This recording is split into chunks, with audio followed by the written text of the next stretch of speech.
In your holy word, Jesus, wash me, Lord. In your holy word, Will you wash me whiter than snow? Will you cleanse me? Lord, make me whole. Will you wash me whiter than snow?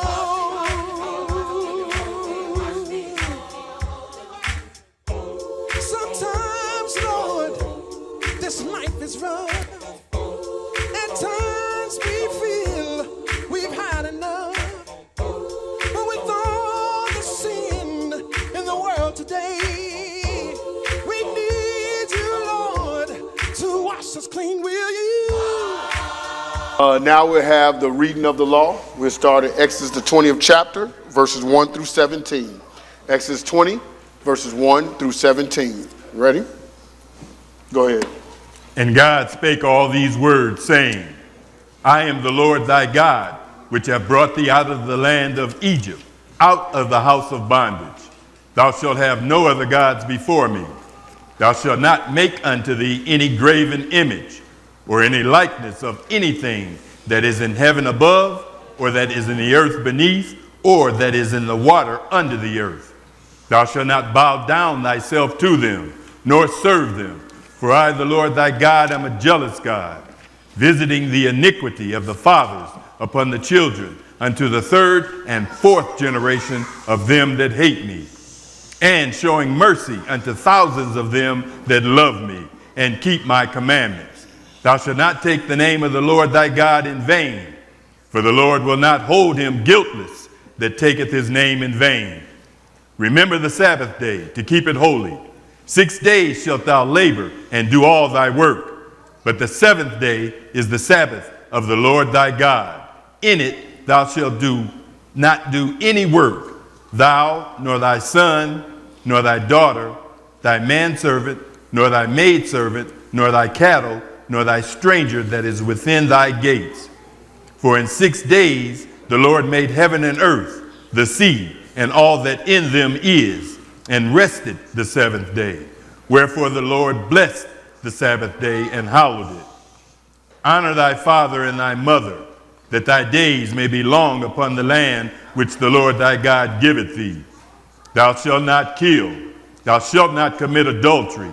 Thou shalt not steal. Thou shalt not bear false witness against thy neighbor.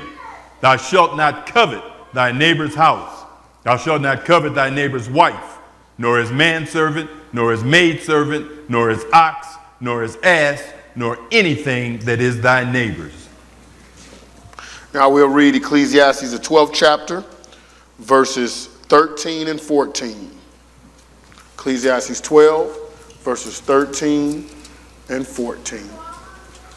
You ready? Go ahead. Go ahead. Let us hear the conclusion of the whole matter. Fear God and keep his commandments, for this is the whole duty of man. For God shall bring every work into judgment with every secret thing, whether it be good or whether it be evil. Now we'll read Revelation, the 22nd chapter, and we'll read verses 14 and 15. Revelations 22, verses 14 and 15. Go ahead. Blessed are they that do his commandments, that they may have right to the tree of life, and may enter through the gates into the city. For without are dogs, and sorcerers, and whoremongers, and murderers, and idolaters, and whosoever loveth and maketh a lie. Now we see that's the commandments. It goes from Genesis to Revelations, from the past all the way to the future. So we know we got to keep them all the way to the end. My name is Brother Antoine. I'll be your teacher for today. And this is Brother Judah. He's going to be your reader for today. The title of today's lesson is called Battling Mental Illness. And as we know in the Israel of God, where our interpretation is expressly prohibited, everything has to come directly out of the Bible. right? So the Lord calls me to put this lesson together because you saw all these pundits on TV talking about how they're going to fix your life, right? Then you saw everybody now knowing all these different medical terms, which is also a good thing in the sense that you're not just dismissing people, right? You now have a term for what the situation is, but also that's causing overuse of terms. Now you're just calling everybody something, as if you know how to diagnose. Like you went to somebody's medical school or anything. You fresh off the internet, you diagnosing with Google. And you got all the terms for everybody. He narcissistic, she this, she bipolar and all that. Like you know. Also, we're going to do some quick housekeeping. This is not mental disability. This is mental illness. It's a difference. Mental disability, you may be born with a certain thing. This is not that. We're talking about mental illness. We're going to cover that. And this is not saying that every situation we uncover is how somebody got there. We're just showing you the situations in the Bible or how these people got there, and maybe it can help you or help somebody that you know. We're going to look at some root causes, then we're going to look at some that don't have any root causes. The point is, it's going to show you what you can do. That's the main point. So let us be clear that we're going to get some understanding out of the word, and we're going to get right to it. We're going to start this with the wisest man that ever lived, Ecclesiastes, the 9th chapter. Right?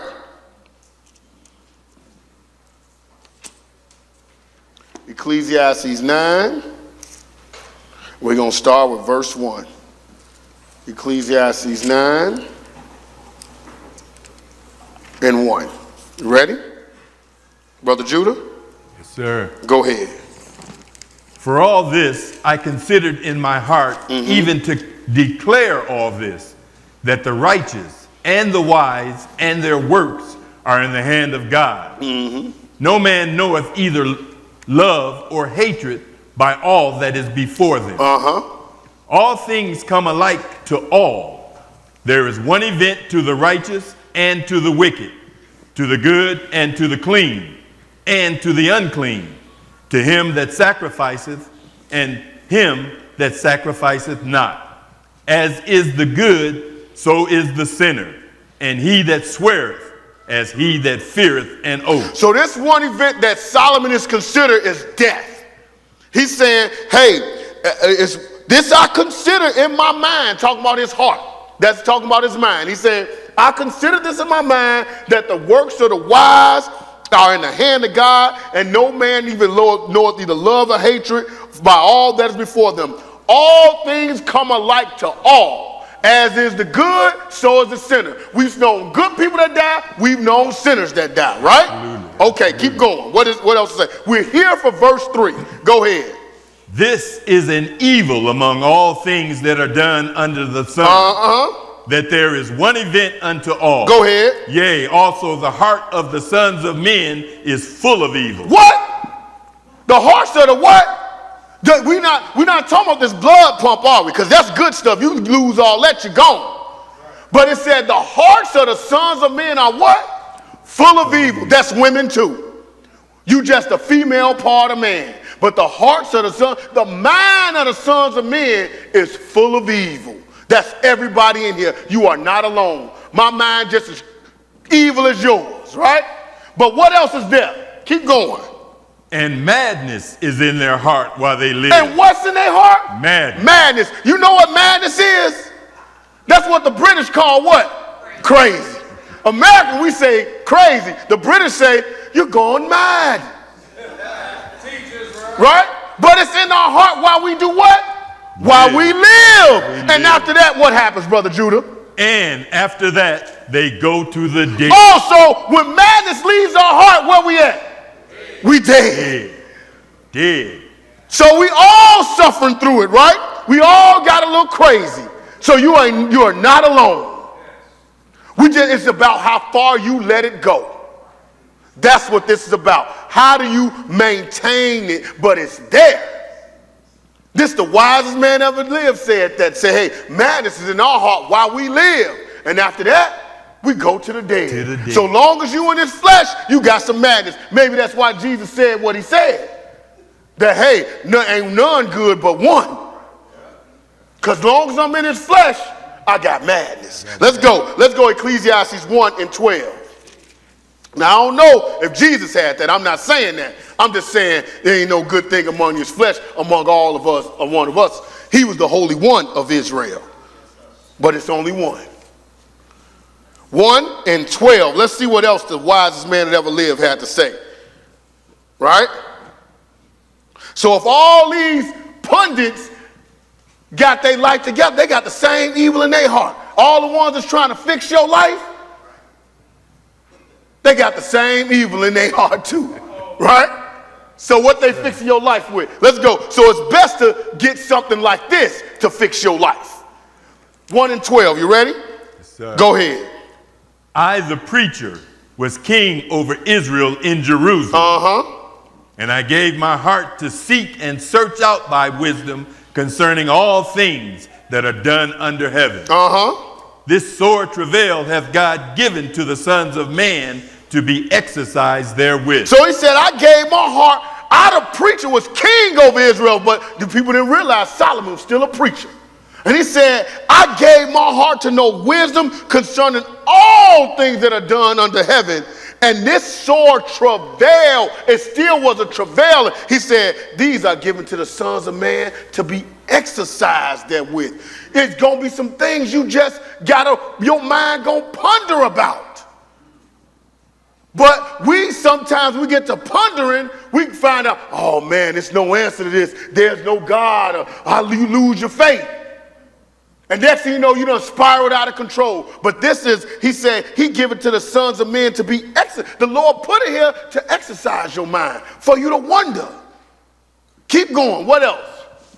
I have seen all the works that are done under the sun. And behold, all is vanity and vexation of spirit. He said, I done seen it all, and it's all going to vex your spirit. Keep going. What else? That which is crooked cannot be made straight. And that which is wanting cannot be numbered. It's going to be some things you won't know. That which is crooked, we don't know how those mountains got like that. We don't know how that volcano erupted. And those people died. We don't know. He said that which is crooked cannot be made straight. Because sometimes, why did my mama die of cancer? Why did my baby die of cancer? We don't know. We don't know why God made that decision he made. It's given to the sons of men to be exercised therewith. But because you don't know, that don't mean you lose your faith. It's just some things is past finding out. He said, hey, that which is crooked cannot be made straight. That which is lacking can't be numbered. Go ahead, finish that. I communed with mine own heart, saying, lo, I am come to great estate, and have gotten more wisdom than all they that have been before me in Jerusalem. Go ahead. Yea, my heart had great experience of wisdom and knowledge. Go ahead. And I gave my heart to know wisdom, and to know madness and folly. What? He did what?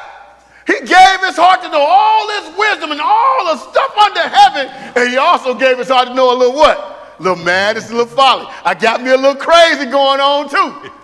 Got me on fiddle following a little folly too. Solomon wasn't no different. He the wisest man ever lived. Just like you done fiddle around some folly, I done fiddled around some folly. He said, but he giving you the answer before you even go there. Said, hey, I done gave my heart to know some of this madness and folly. And what else he said? Keep going.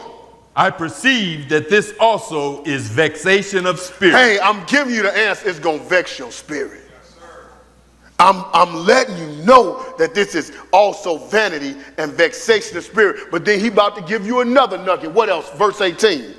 For in much wisdom is much grief. And he that increaseth knowledge increaseth sorrow. Oh, because the more you know, the more you realize you don't know. The more you start to figure this stuff out, the more it is that you realize you haven't figured out. That's why I remember the older guys that said, man, I done forgot more than you ever know. I know, that's right. Because they tell you, hey, learning is forgetting. You forgetting some stuff, picking up more stuff, you start realizing, man, this thing is bigger than I ever thought. Do you know that sometimes spiral people out of control to the point they lose it? Because they realize, I never figured this out. Every time I think I got it, I realize I don't got it. Let's keep going, though. Let's look at another king. Let's go to Daniel 4. And we're going to look at what a root cause and what the fruit of a root cause even looks like. You have to understand sometimes before these things spiral out of control, like Solomon trying to explain, what you got to let some of it go. Because it'll take you there. Solomon was letting you know. He said, this is vanity and vexation of spirit. You ready? That means it's going to vex your mind. Daniel 4. Daniel 4. Ready? We're going to start. We're going to read 1 through 8. Daniel 4, 1 through 8. Ready? Go ahead. Nebuchadnezzar the king, unto all people, nations, and languages that dwell in all the earth, peace be multiplied unto you. I thought it good to show the signs and wonders that the high God hath wrought toward me. Go ahead. How great are his signs, and how mighty are his wonders. His kingdom is an everlasting kingdom, and his dominion is from generation to generation. Now y'all hear Nebuchadnezzar? He sound pretty wise right there, don't he? He said, hey, I saw what the high God had wrought toward me. I know it's him that gave me all this. And how great are his signs and how mighty are his wonders. He sounds like Daniel, don't he? Like he got his act together, right? He said his kingdom is an everlasting kingdom. That's how you know he wasn't talking about his own kingdom, because Nebuchadnezzar know he can die. But he said his kingdom is an everlasting kingdom, and his dominion is from generation to generation. So he said, this is what the high God has, right? Right. But let's keep going. Go ahead. I, Nebuchadnezzar, was at rest in my house and flourishing in my palace. I saw a dream which made me afraid, and the thoughts upon my bed and the visions of my head troubled me. Go ahead. Therefore made I a decree to bring in all the wise men of Babylon before me, that they might make known unto me the interpretation of the dream. Go ahead. Then came in the magicians, the astrologers, the Chaldeans, and the soothsayers. Wait a minute. Now, didn't Nebuchadnezzar just say the high God wrought all this for him? But so when he had this dream, he said, well, I got to get all the wise men. Well, who did he go get? The magicians and the soothsayers? But you said the high God. Sound like he flirting with some folly, don't he? He trying to play both sides against the middle, man. Both sides. Go ahead, finish that. And I told the dream before them, but they did not make known unto me the interpretation thereof. So they couldn't figure it out. Go ahead. So after that, he decides to do something. Go ahead. Now, this is not the dream where he had when he was about to kill everybody. This is a different dream that he had. Go ahead. But at the last, Daniel came in before me, whose name was Belteshazzar, according to the name of my God. Wait a minute. Sound like somebody flirting, don't it? He said, according to the name of my God, but you just said a few scriptures ago that the high God gave you all of this. Look like some folly going on, don't it? I just want y'all to pay attention to this. How he flirting over here, but he over here. He trying to hedge, right? Go ahead, finish that. And in whom is the spirit of the holy God. And before him I told the dream, saying. And so he knows Daniel is the spirit, has the spirit of the holy gods. But he still don't want to let his God go. See, he's trying to hedge. But if you know something about Jesus, like you read Matthew 13, 45 and 46, he'll tell you, hey, a man had a goodly pearl and he sold everything to get that one pearl. With the Lord, you cannot hedge. You got to sell it all. You got to give it all up. You can't keep playing with your other stuff. But when you do, he got something for you. Let's check it out. Because in this dream, what happened, it was this big tree. And the Lord cut it down and left the stump. And Daniel going to have to explain to him what that is. Go to verse 19, then we're going to skip to 22. You ready? 19. Skip down to verse 19. Daniel got to explain his dream because Nebuchadnezzar remembered the dream this time. Last time he didn't remember, but he didn't know what it meant. But he knew it meant something big because he was worried. So Daniel got to explain to him what it meant, right? Verse 19, go ahead. Then Daniel, whose name was Belteshazzar, was astonished for 1 hour, and his thoughts troubled him. The king spake and said, Belteshazzar, let not the dream or the interpretation thereof trouble thee. Belteshazzar answered and said, my lord, the dream be to them that hate thee, and the interpretation thereof to thine enemies. He said, the dream not troubling me. It ain't got nothing to do with me. It's to them that hate you and to your enemies. Because this is about you, right? So skip on down to verse 22. Go ahead. It is thou, O king, that art grown and become strong. So he tell him, you was the big tree that grew and became strong. And you knew who got you there because you just said who got you there. That's right. A lot of times that happens to us, don't we? Know the Lord get us here, but when we get there, we think it's all us. You forgot who got you here. Keep going. Go ahead. For thy greatness is grown and reached unto heaven, and thy dominion to the end of the earth. He said, your greatness is grown. The Lord know about it, and your dominion will reach all around the earth. It wasn't a spot on the earth that Nebuchadnezzar didn't run because the Lord gave it all to him. But when you forget, where we at? Verse 22. Let's go to 24. Go ahead. This is the interpretation, O king, and this is the decree of the Most High, which is come upon my lord the king. Go ahead. That they shall drive thee from men, and thy dwelling shall be with the beast of the field, and they shall make thee to eat grass as oxen, and they shall wet thee with the dew of heaven. And 7 times shall pass over thee, till thou know that the Most High ruleth in the kingdom of men, and giveth it to whomever he will. So he said, hey, 7 years gonna pass over you, or you're gonna be out in the field eating grass with the oxen.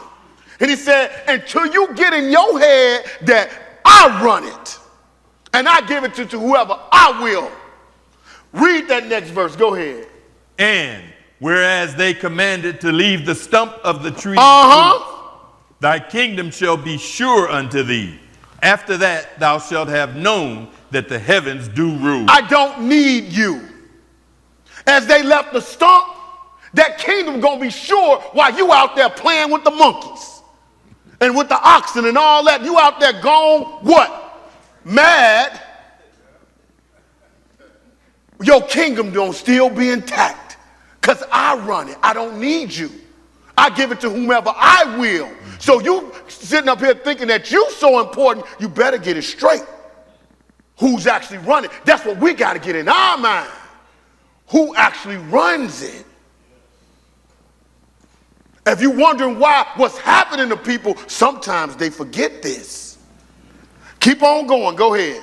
Wherefore, O king, let my counsel be acceptable unto thee, and break off thy signs by righteousness.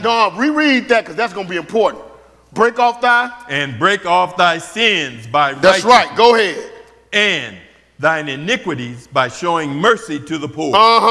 If it may be a lengthening of thy tranquility. So Nebuchadnezzar, the Lord really just gave Nebuchadnezzar a blessing of blessings. He warned him before he did something. A lot of times that don't happen. So he's letting them know, hey, Nebuchadnezzar, whatever you're doing, stop it. Break off your sins and do righteousness. And show mercy to the poor. You out here just doing, you got this whole kingdom and you running it and you ain't showing no mercy. He said, show mercy to the poor, and it's going to do what? Lengthen your what? Tranquility, your peace. What do most people who battling mental illness say they don't have? They get no peace. You see people when they start flirting with this stuff, you'll find that they'll tell you they get no peace. They worry and concern and stuff is bothering them all the time. All the time. He said, but if you do this, you break off your sins by righteousness and you show mercy to the poor, it's going to give you some peace. You won't have to worry about this dream no more. Go ahead, keep going. All this came upon the king Nebuchadnezzar. At the end of 12 months, he walked into the palace of the kingdom of Babylon. Go ahead. The king spake and said, is not this great Babylon that I have built for the house of the kingdom by the might of my power and for the honor of my majesty? Go ahead. While the word was in the king's mouth, there fell a voice from heaven saying, O King Nebuchadnezzar, to thee it is spoken, the kingdom is departed from thee. 12 months, he couldn't wait a whole year. And he started talking about, I did this, I did that. You know what they call that? Megalomania. When you have delusion of grandeur about your omnipotence. You think you run it all. You think you did it all. Didn't I do this? Didn't I do that? And the Lord told him, hey, but as soon as it was in his mouth, hey, the kingdom is departed from you. And what happened? Go ahead. And they shall drive thee from men, and thy dwelling shall be with the beasts of the field. Go ahead. They shall make thee to eat grass as oxen, and 7 times shall pass over thee, until thou know that the Most High ruleth in the kingdom of men. So he did exactly what he said he was going to do. But we've seen some of this before. But you understand alcoholism or drunk, but you ever think about drunk with power? Sometimes people just can't handle it. You start thinking that you did everything. Keep reading, 33. Go ahead. The same hour was the thing fulfilled upon Nebuchadnezzar, and he was driven from men, and did eat grass as oxen, and his body was wet with the dew of heaven, till his hairs were grown like eagle's feathers, and his nails like bird's claws. Because how many times you see oxen cut their nails in hair? They never do. So if you think you're an ox, now you got the king of the whole world out there with the ox. Now what you gonna call him? Crazy, right? Now, you've seen this before though, right? You saw it with that guy, Howard Hughes. This guy, I mean, if you ever seen a guy so smooth, I ain't never seen it. He was like butter. Go look him up. They made a movie about a big star. Did the movie. It's called whatever, something about planes, because he was a big airplane guy, right? And he was wealthy, had all the women, had everything. And all of a sudden, lost it, and his hair grew like eagle's feathers, his nails like bird's claws. Same thing. The Lord show you that he runs it. This is not unknown to us. All of them that you know is that with this is still answers. The Lord got answers for us. Read that next verse. What happened? And at the end of the days, I, Nebuchadnezzar, lifted up mine eyes unto heaven, and mine understanding returned unto me, and I blessed the Most High, and I praised and honored him that liveth forever, whose dominion is an everlasting dominion, and his kingdom is from generation to generation. Oh, he went all the way back to verse 1, didn't he? He could have just stayed like that, right? He should have. So he said he realized who ran it, that it was not him. But he had to do something. If he had just listened to Daniel, if you just break off those sins, if you start honoring the Lord, he could take some of that ease off you. He could ease some of that off you. That's what we're trying to show you, but we're going to give you another example. Let's look at another king. Reason I'm pulling these kings up first, because they'll let you know if it can happen to kings, it can happen to any one of us. You don't have to suffer in silence. It's right here. The answers are here too. The examples and the answers. Let's go to 1 Samuel 15. We're going to look at another situation where we're going to get to see some root causes. But that won't be all the time. 1 Samuel 15. 1 Samuel 15. You ready? We're going to start at verse 1. 1 Samuel 15 and 1. Because like I'm saying, you know, this is another thing of housekeeping. This does not mean don't go see your doctor. Okay? This does not mean stop taking your medication. We just doing the heavy lifting for them. Give you this information to take to them. Please go see your doctor, especially before you walk up in here. Okay? Please take your medication. Now, but this just so, if this doesn't say, this is not an end all, we're just showing you examples, and we're showing examples that you can use to help you or someone else.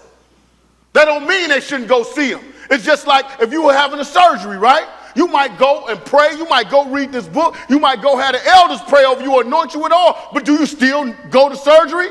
I hope so. That gallbladder acting up, you better get it out. Or whatever you're supposed to do.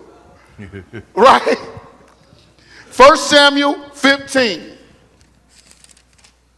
1 Samuel 15. So I want to let you know that people would think, oh, he's saying you don't go to the doctor. No, I'm just saying you don't go to these pundits on television. You go to your medical doctor, just like you would anything else. But you use this. This is helping. This is going to do the heavy lifting. We're going to show you 15 and 1. Right now, we're about to show you another situation where you're going to see somebody spiral down. We're going to watch it. We got 15 and 1. Go ahead. Samuel also said unto Saul, The Lord sent me to anoint thee to be king over his people, over Israel. Now therefore, hearken thou unto the voice of the words of the Lord. Go ahead. Thus saith the Lord of hosts, I remember that which Amalek did to Israel, how he laid wait for him in the way when he came up from Egypt. Now go and smite Amalek and utterly destroy all that they have, and spare them not, but slay both man and woman, infant and suckling, ox and sheep, camel and ass. I heard somebody in the audience say, that seems like it was quite clear then, huh? The Lord was real clear about what he wanted. He said, ox, sheep, camel, ass, infant, baby. You might say, oh, the Lord been mean. Hey, the Lord the one can raise up. So if he wanted gone, he wanted gone. That's a clear directive. We got it. Let's see. Let's go to verse 7. Let's see what happens. Ready? Go ahead. And Saul. Now, hold on. Now, just to give you a little backstory, the Lord gave some backstory. Amalek, which is out of Edom, they had done some wickedness toward Israel when they was coming out of the land. So the Lord was saying, hey, I remember. That lets you know the Lord got a long memory. And this is way after Israel done been out of since Moses. And he said, I remember what Amalek did, Saul. You the king over my people now. I want you to go handle this business. Okay? So let's see what Saul did. Let's go to verse 7. Go ahead. And Saul smote the Amalekites from Havilah until thou comest to Shur. Go ahead. That is over against Egypt. And he took Agag, the king of the Amalekites, alive, and utterly destroyed all the people with the edge of the sword. Go ahead. But Saul and the people spared Agag. Hold up. Now, didn't we just hear the Lord say, infant, suckling, camel, I want you to shoot the dog? How you spare Agag the king? But, hey, maybe he got good reason. Maybe he heard something different than us. I don't want to judge. Possibly. Keep going. And the best of the sheep and of the oxen. Whoa. Keep going. And of the fatlings and the lambs and all that was good, and would not utterly destroy them. But everything that was vile and refuse, that they destroyed utterly. Now, and most times in war, the victor takes the spoils, right? So you go up there, you do the war, and all the good stuff you take. So in his mind, he still, I guess he was figuring that's what you're supposed to do. But the Lord gave him a clear directive. So not only did he spare Agag the king, he also kept all the good sheep, all the good oxen, all the good stuff. But everything that was messed up and ugly, they went on and destroyed that. Okay. Where we at? Verse 10? Yes. Go ahead, verse 10. Then came the word of the Lord unto Samuel, saying, It repenteth me that I have set up Saul to be king, for he is turned back from following me, and hath not performed my commandments. And it grieved Samuel, and he cried unto the Lord all night. Now, it's okay to cry for your friend, okay? But you still got to do the word of the Lord. Now, you might feel sorry for him all you want, but that ain't got nothing to do with what the Lord wants you to do, right? So he said, hey, I hate that I made him king. He said, because now I gave him a commandment to perform. He did not perform it. Skip on down to 13. Go ahead. And Samuel came to Saul, and Saul said unto him, Blessed be thou of the Lord. I have performed the commandment of the Lord. Go ahead. And Samuel said, What meaneth then this bleating of sheep in mine ears, and the lowing of the oxen which I hear? So Saul come out there, blessed be the name of the Lord. You know how people be faking, right? But he probably really believed that. But blessed be the name of the Lord. I done performed the commandment of the Lord. Well, why I don't hear growling stomachs? Because y'all got some good old sheep to eat. All I hear is bleeding of sheep and oxen and all that. What I'm hearing all that for? I should hear silence. So he said, what's all this in my ear? Go ahead, 15. And Saul said, They have brought them from the Amalekites. For the people spared the best of the sheep and of the oxen to sacrifice unto the Lord thy God, and the rest we have utterly destroyed. Now, honestly, I don't believe that for a minute. You say the rest of that for that stomach you got. You weren't thinking about no sacrificing. But you gonna say, hey, that sound real good. Like people talking about, I'm getting rich so I can give. No, you getting rich because you want your lust. Like anybody else that gonna get it, right? Nothing wrong with, but I'm just saying, don't play me like I don't know, right? But I'm sure Samuel probably felt the same way. Like, dude, come on. So all this going for a sacrifice? That's why y'all saved all the goodly stuff? But anyway, let's skip on down to 22. Go ahead. And Samuel said, Hath the Lord as great delight in burnt offerings and sacrifices as in obeying the voice of the Lord? Behold, to obey is better than sacrifice, and to hearken than the fat of rams. So he said, hey, does the Lord delight in burnt offering and sacrifice? Does the Lord delight in you doing what you think is right or what he say is right? So he's saying, hey, is the Lord so delighted? Even the passage said, if I was hungry, I wouldn't even tell you. I own a cattle on 1,000 hills. And so it's better to obey than to sacrifice, right? He said, and hearken than the fat of rams. Keep going. Go ahead. For rebellion is as the sin of witchcraft, and stubbornness is as iniquity and idolatry. He said rebellion is as the sin of witchcraft. You might as well be out there doing seances and having a crucible and all that stuff. He said, for rebellion is as the sin of witchcraft, and stubbornness is as iniquity and idolatry. Go ahead. Because thou hast rejected the word of the Lord, he hath also rejected thee from being king. And then that's when it set in. Now check this out. Now you watch Saul now. He had an opportunity to obey the Lord. He didn't. And then he didn't even acknowledge it. He came out there talking about, I done performed the word of the Lord. He ain't tried to repent or nothing. But now the Lord done ripped that kingdom from him. And let's see what he says. Go ahead. And Saul said unto Samuel, I have sinned, for I have transgressed the commandment of the Lord and thy word. So now he's saying, I have sinned, for I have transgressed the commandment of the Lord and thy words, right? But why did he do it? Read that last part. Because I feared the people and obeyed their voice. I feared the people and obeyed their voice. You know what that's called today? Social phobia.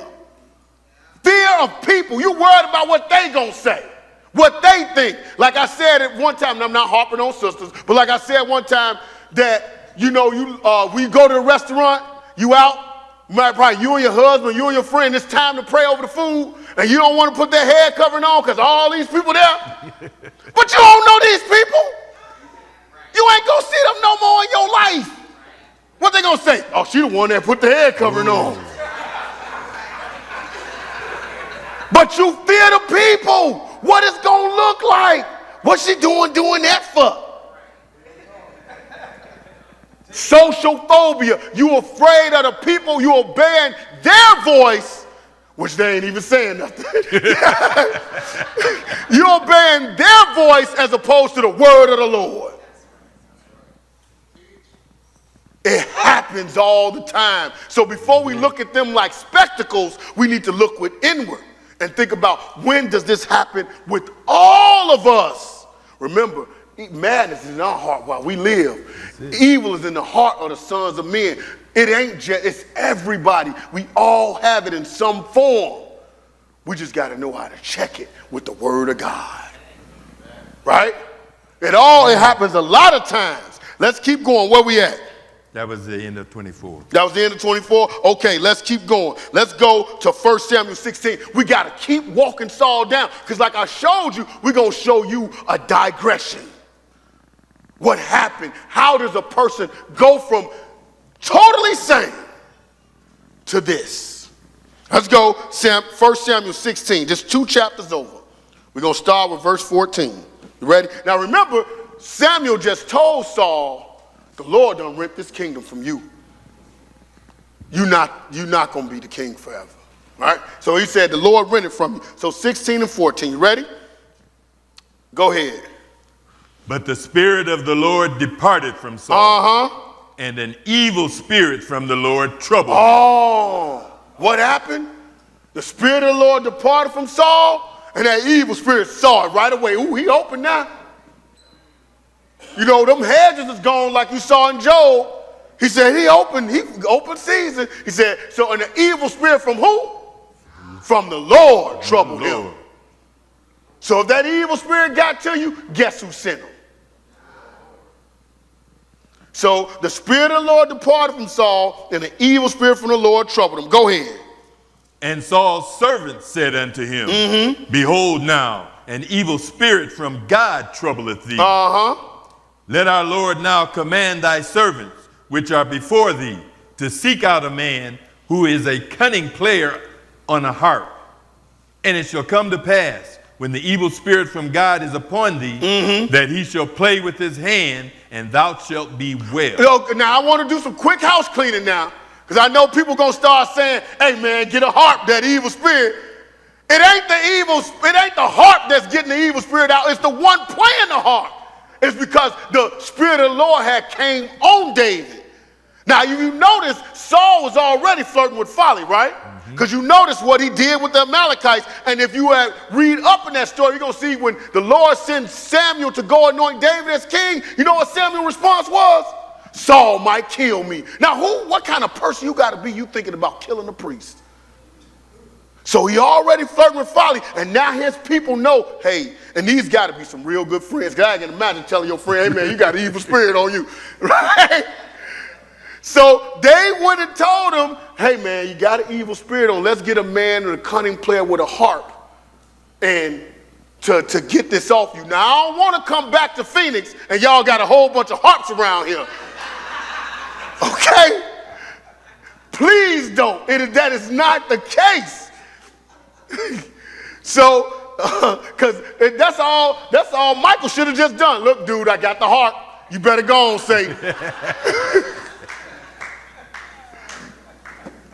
So he said, let me go get a cunning player with a spark with this person who got the Spirit of God on him, and they're going to play with the harp, and this evil spirit going to go away, right? Where we at?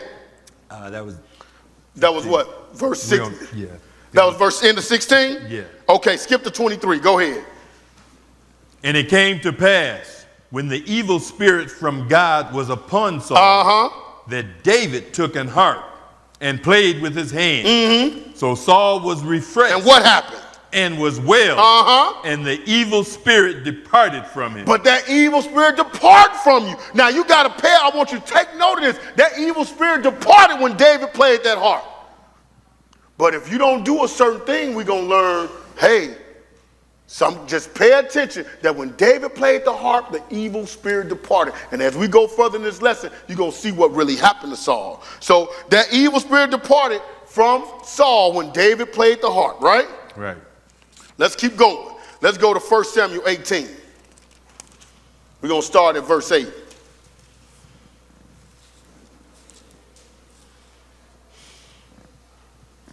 Let's see what happened. That evil spirit departed from Saul when David played the harp. Now we at this point. Ready? Go ahead. Verse 8. And Saul was very wroth, and the saying displeased him. So let me back up. These women were singing this song about David. Saul killed his 1,000 and David killed his 10,000. So Saul heard it and got mad, right? Now, if he in your army, why you mad? That's like Brother Bowie getting mad. I got these teachers out there teaching better than me, right? No, they're getting more views on YouTube than me. Brother Bowie don't care as long as this gospel going forth. I taught them. So, but Saul is hearing about that evil spirit. Now watch Saul's, this digression is getting worse and worse. Next thing you know, Samuel's worried about him killing him. Then he's sitting there and his friends notice he got this evil spirit on him, right? So David plays and the evil spirit leaves. So now this song is being sung and he's getting mad. Let's see what happens. Go ahead. And he said, they have ascribed unto David 10,000. And to me, they have ascribed but thousands. And what can he have more but the kingdom? But the Lord had already given him that, but go ahead, keep going. And Saul eyed David from that day and forward. And it came to pass on the morrow that the evil spirit from God came upon Saul. So he came back. We're going to read what Jesus said about evil spirits when they come back. So that evil spirit left and it came back. So first, why is he coming back though? Because Saul still got that same mindset in him. So once he heard the song, he started eyeing David with that eye. You know, I'm watching you. Like how Nick Fury said, I got my eye on you, right? So I'm eyeing him from that point. And the very next day, what'd he do? Go ahead. Go start that back over. And it came to pass on the morrow that the evil spirit from God came upon Saul, and he prophesied in the midst of the house. And David played with his hand, as at other times. And there was a javelin in Saul's hand. Now check this out, though. He did what in the midst of the house? Prophesied. So everybody that's prophesying in your life don't always mean it's from God. That was an evil spirit sent from God. And he prophesied in the midst of the house. So when he prophesied in the midst of the house, he also saw that javelin. Go ahead. And Saul cast the javelin, for he said, I will smite David even to the wall. And David avoided out of his presence twice. Wow. So that happened more than once. Go ahead. Verse 12. And Saul was afraid of David because the Lord was with him and was departed from Saul. Now check this out. That he said when he saw David, a man that's trying to help him with the harp to ease him, I'm going to smite him with this javelin. Now, what would you say if you saw somebody talking like that? Man, Saul done gone crazy, man. David just playing a harp. The dude tried to smite him with a javelin. He's gone mad. Madness is in our heart while we live. And he keep on flirting with folly, don't he? That's right. All he keep doing, every time something come up, that mindset has not changed. Remember I said that evil spirit left. When it was there, it was just saying, you got an evil spirit on you, man. But now it's back, it's thinking about murder. I'm going to smite David even with the wall. But pay attention to verse 12. Who was scared of whom? Yeah. Saul was afraid of David, even though David was the one that ran, because he had the Spirit of God on him. Seek peace and pursue it. I don't have to show you how bad I am and fight you. I just get out the way. But he had to, so he was afraid of David. Why? Because the Spirit of God was on David. That evil spirit, no, he can't stay. When you got the Spirit of God on you, you run it. When you walk in the room, you run it. I don't care how many evil spirits it is. Because you got the Spirit of God on you. He just used that and ran away to keep the peace. Mm-hmm. Right? He said, so Saul was afraid of David because the Lord was with him and was departed from Saul. The Lord was with David that whole time. You ready? Let's end this story of Saul, 1 Samuel 31.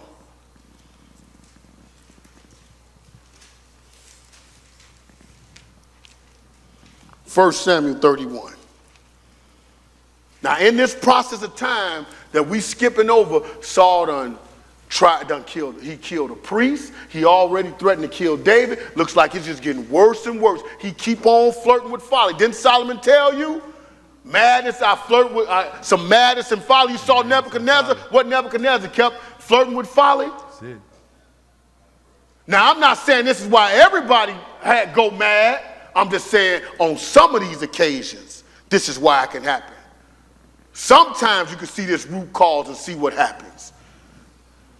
You see that he keeps on disobeying the commandment of God. Because you shouldn't murder, should you? But let's go 1 Samuel 31 and 1. You ready? Yes, sir. 1 Samuel 31 and 1. Go ahead. Now the Philistines fought against Israel. And the men of Israel fled from before the Philistines and fell down slain in Mount Gilboa.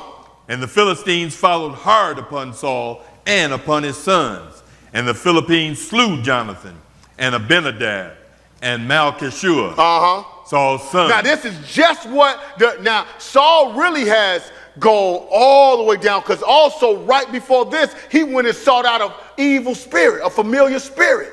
And that familiar spirit told him that this was going to happen. So just because a familiar spirit, just like how Saul was prophesying, they could tell you the truth. That's sometimes how they get you. So it's very real. So he left the Lord because the Lord wouldn't give him an answer. He went and sought out a familiar spirit, and the familiar spirit told him that this was going to happen, that you and your sons going to die tomorrow. Right? So now he's at this battle, and the Philistines done start to win. They fell hard on him. They already done killed all his sons, and he's wounded. Ready? Verse 3. Go ahead. And the battle went sore against Saul. And the archers hit him. And he was sore wounded of the archers. Go ahead. Then said Saul unto his armor bearer, draw thy sword, and thrust me through therewith. Go ahead. Lest these uncircumcised come and thrust me through and abuse me. Well, what happened? But his armor bearer would not, for he was sore afraid. So what you asked the armor bearer, hey, just thrust me through right now, because these Philistines gonna come and do me in. So forget praying to the Lord. I'm gonna order you to kill me. What kind of thoughts would you call that? Suicidal, wouldn't you? It's all here. So he's telling his armor bearer, but the armor bearer smarter than that said, hey, I'm not going to kill you, man. I'm not going to put my hand on the Lord's anointed. David already got you worried when he just flipped Saul's robe. He got scared. I done put my hands on the Lord's anointed. So that armor bearer said, no way, you ain't getting me like that. But what happened? So what does Saul do? Therefore, Saul took a sword and fell upon it. Suicide. You thought it just started? That evil spirit drove him from just disobeying the commandments of God all the way to murder, all the way to seeking out a familiar spirit, to suicide. So you think about how that mind works. You see in some root cause how somebody spiraled all the way down. Pay attention. This stuff don't come from nowhere. It's not that somebody one day woke up, ooh, I'm gonna kill myself. Sometimes it's like this. But what else happened? Go ahead. And when his armor bearer saw that Saul was dead, he fell likewise upon his sword and died with it. What? Now you see how this type of thinking, how contagious it is? And Saul, all because he was so wicked, his wickedness spread to his armor bearer. Paul called it emulations. You so enthralled with somebody, you emulate them. You emulate them all the way, even though they breaking the commandments. Now, how both of them gonna come back from that? But that wickedness was so strong that it took out him too. Maybe if Saul had stood up, maybe his armor bearer would have stood up. Amen. Hey, let the archers hit you. But don't do that. Let's keep going. Let's look at the opposite side of this. See, you got to see how Saul lacked faith. That's why he wouldn't keep the command. If you really believe God, you would do all that he say. A lot of this stuff starts from lack of faith. Because you're going through something. You saw Saul. He was going through something so terrible. He didn't believe God no more. He didn't believe he can get out of that. I'd rather just kill myself. Who knows? Maybe they'd have spared him like he spared Agag. Who knows? But you didn't believe God. Let's look at another situation. Matthew 17, where you're looking at how parents should be doing when you noticing this kind of behavior. What should you be doing?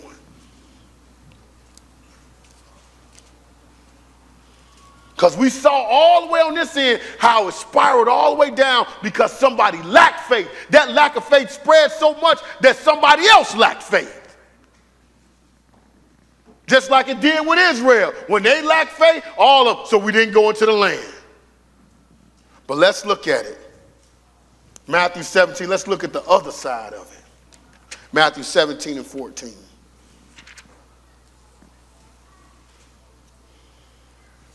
Ready? Matthew 17 and 14. Go ahead.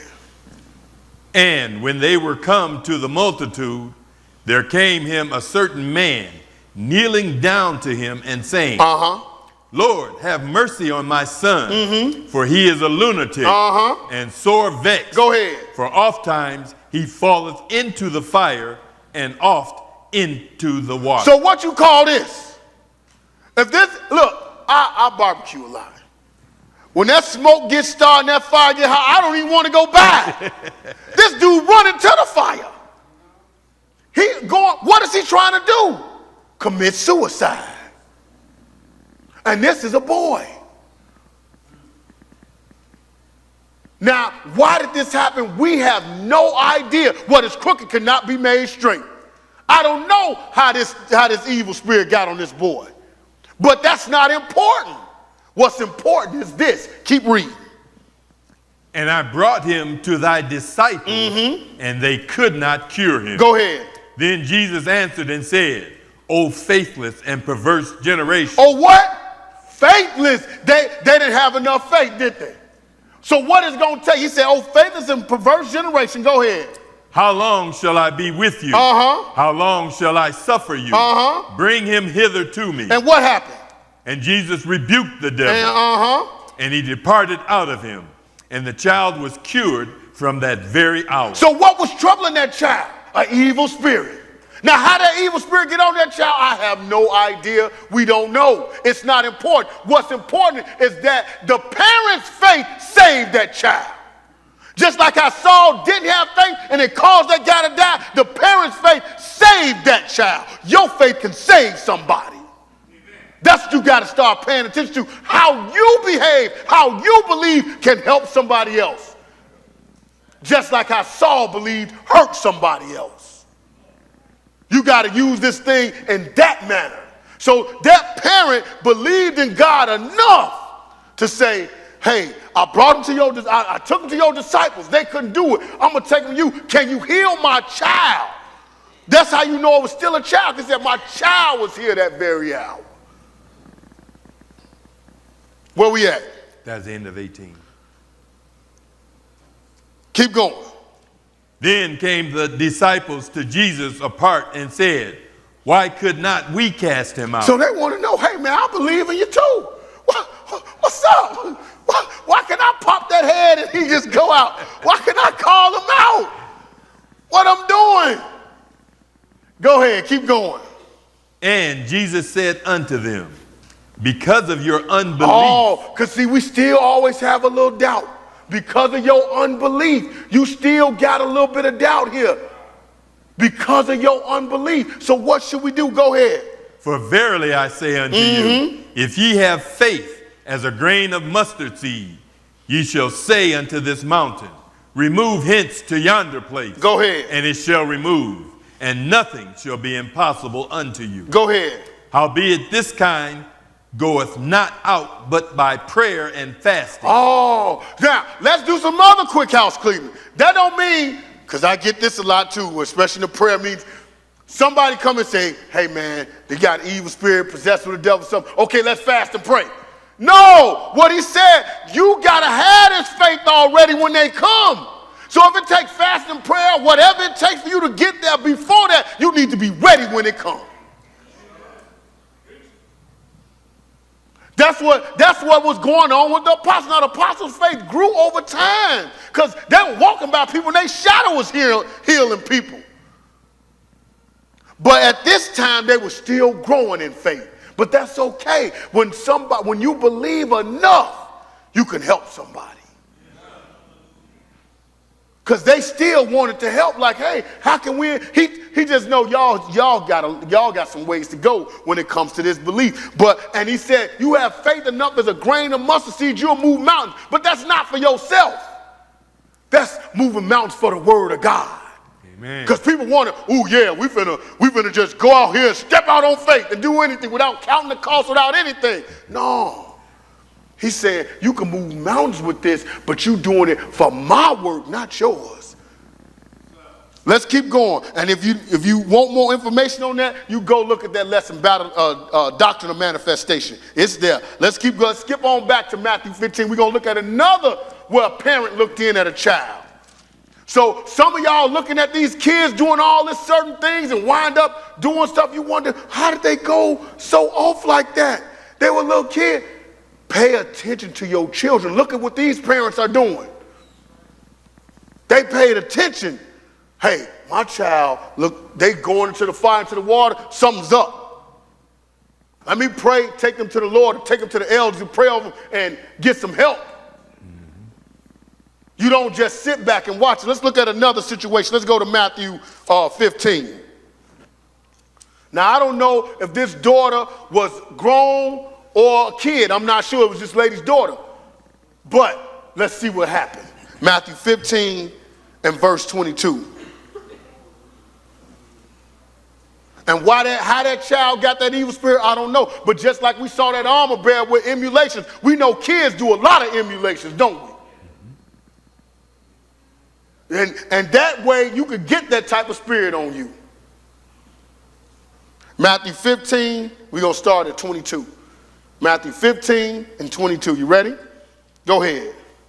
And behold, a woman of Canaan came out of the sea coast. Out of the same coast. The same coast.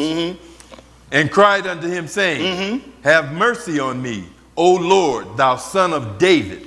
My daughter is grievously vexed with a devil. So we got another parent, don't we?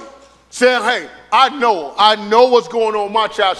I've been watching, now please, don't come back here next week talking about all y'all talking about y'all children vexed with devils. That's why y'all not getting along. Maybe both of y'all need to, learn how to communicate or something.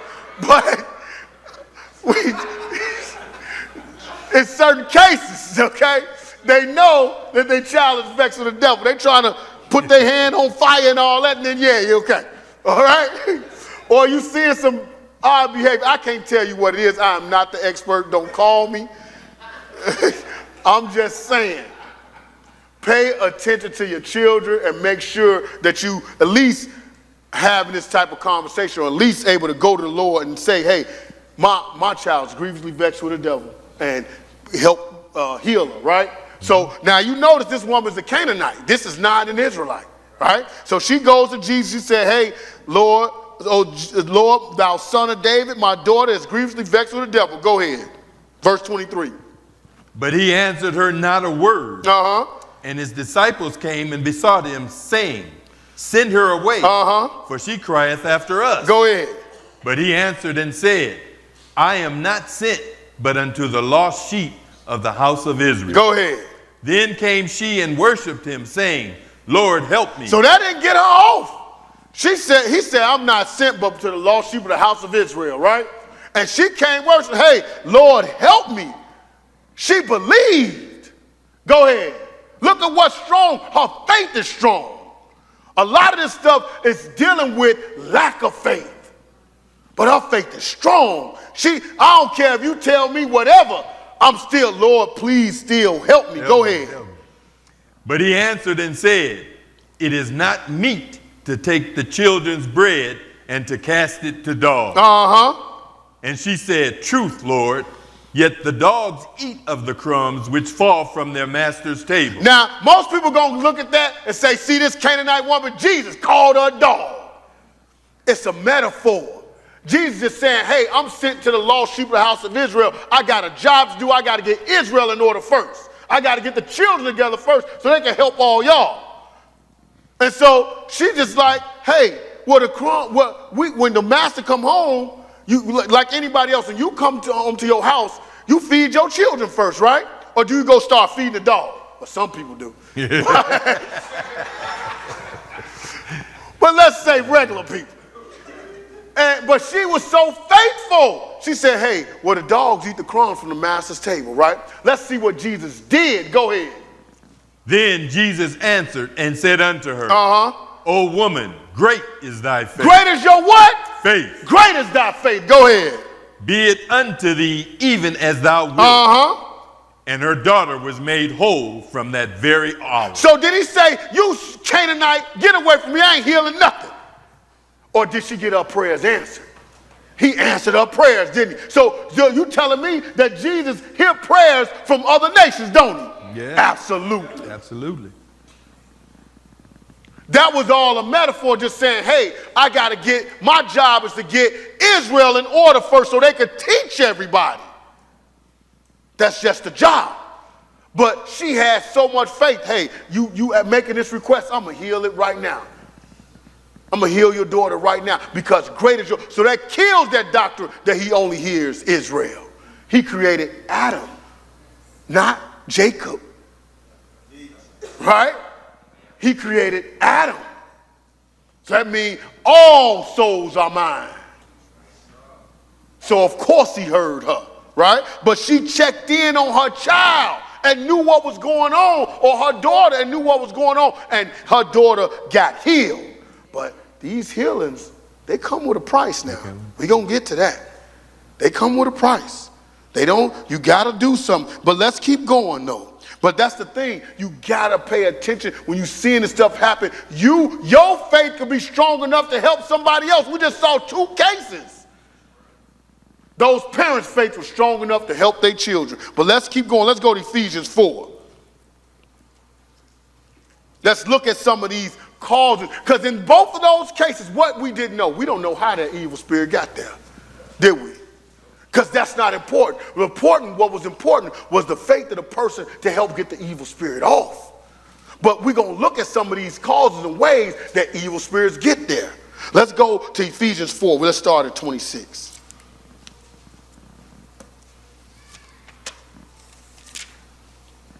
Ephesians 4 and 26. You ready? Ephesians 4 and 26. Ready? Go ahead. Be ye angry and sin not. Let not the sun go down upon your wrath. Go ahead. Neither give place to the devil. Oh, so what's one way you can let Satan in? Anger, huh? He said, be ye angry, but sin not. It is unreasonable to think that you're going to go through this whole life and you never get angry. Never get angry. No, it ain't going to happen. It ain't happening. So we know we're going to get angry, but we don't need to do what? Don't sin. And what else we can't do? Let it turn to wrath. Because when it turns to wrath, you giving Satan a walk on in.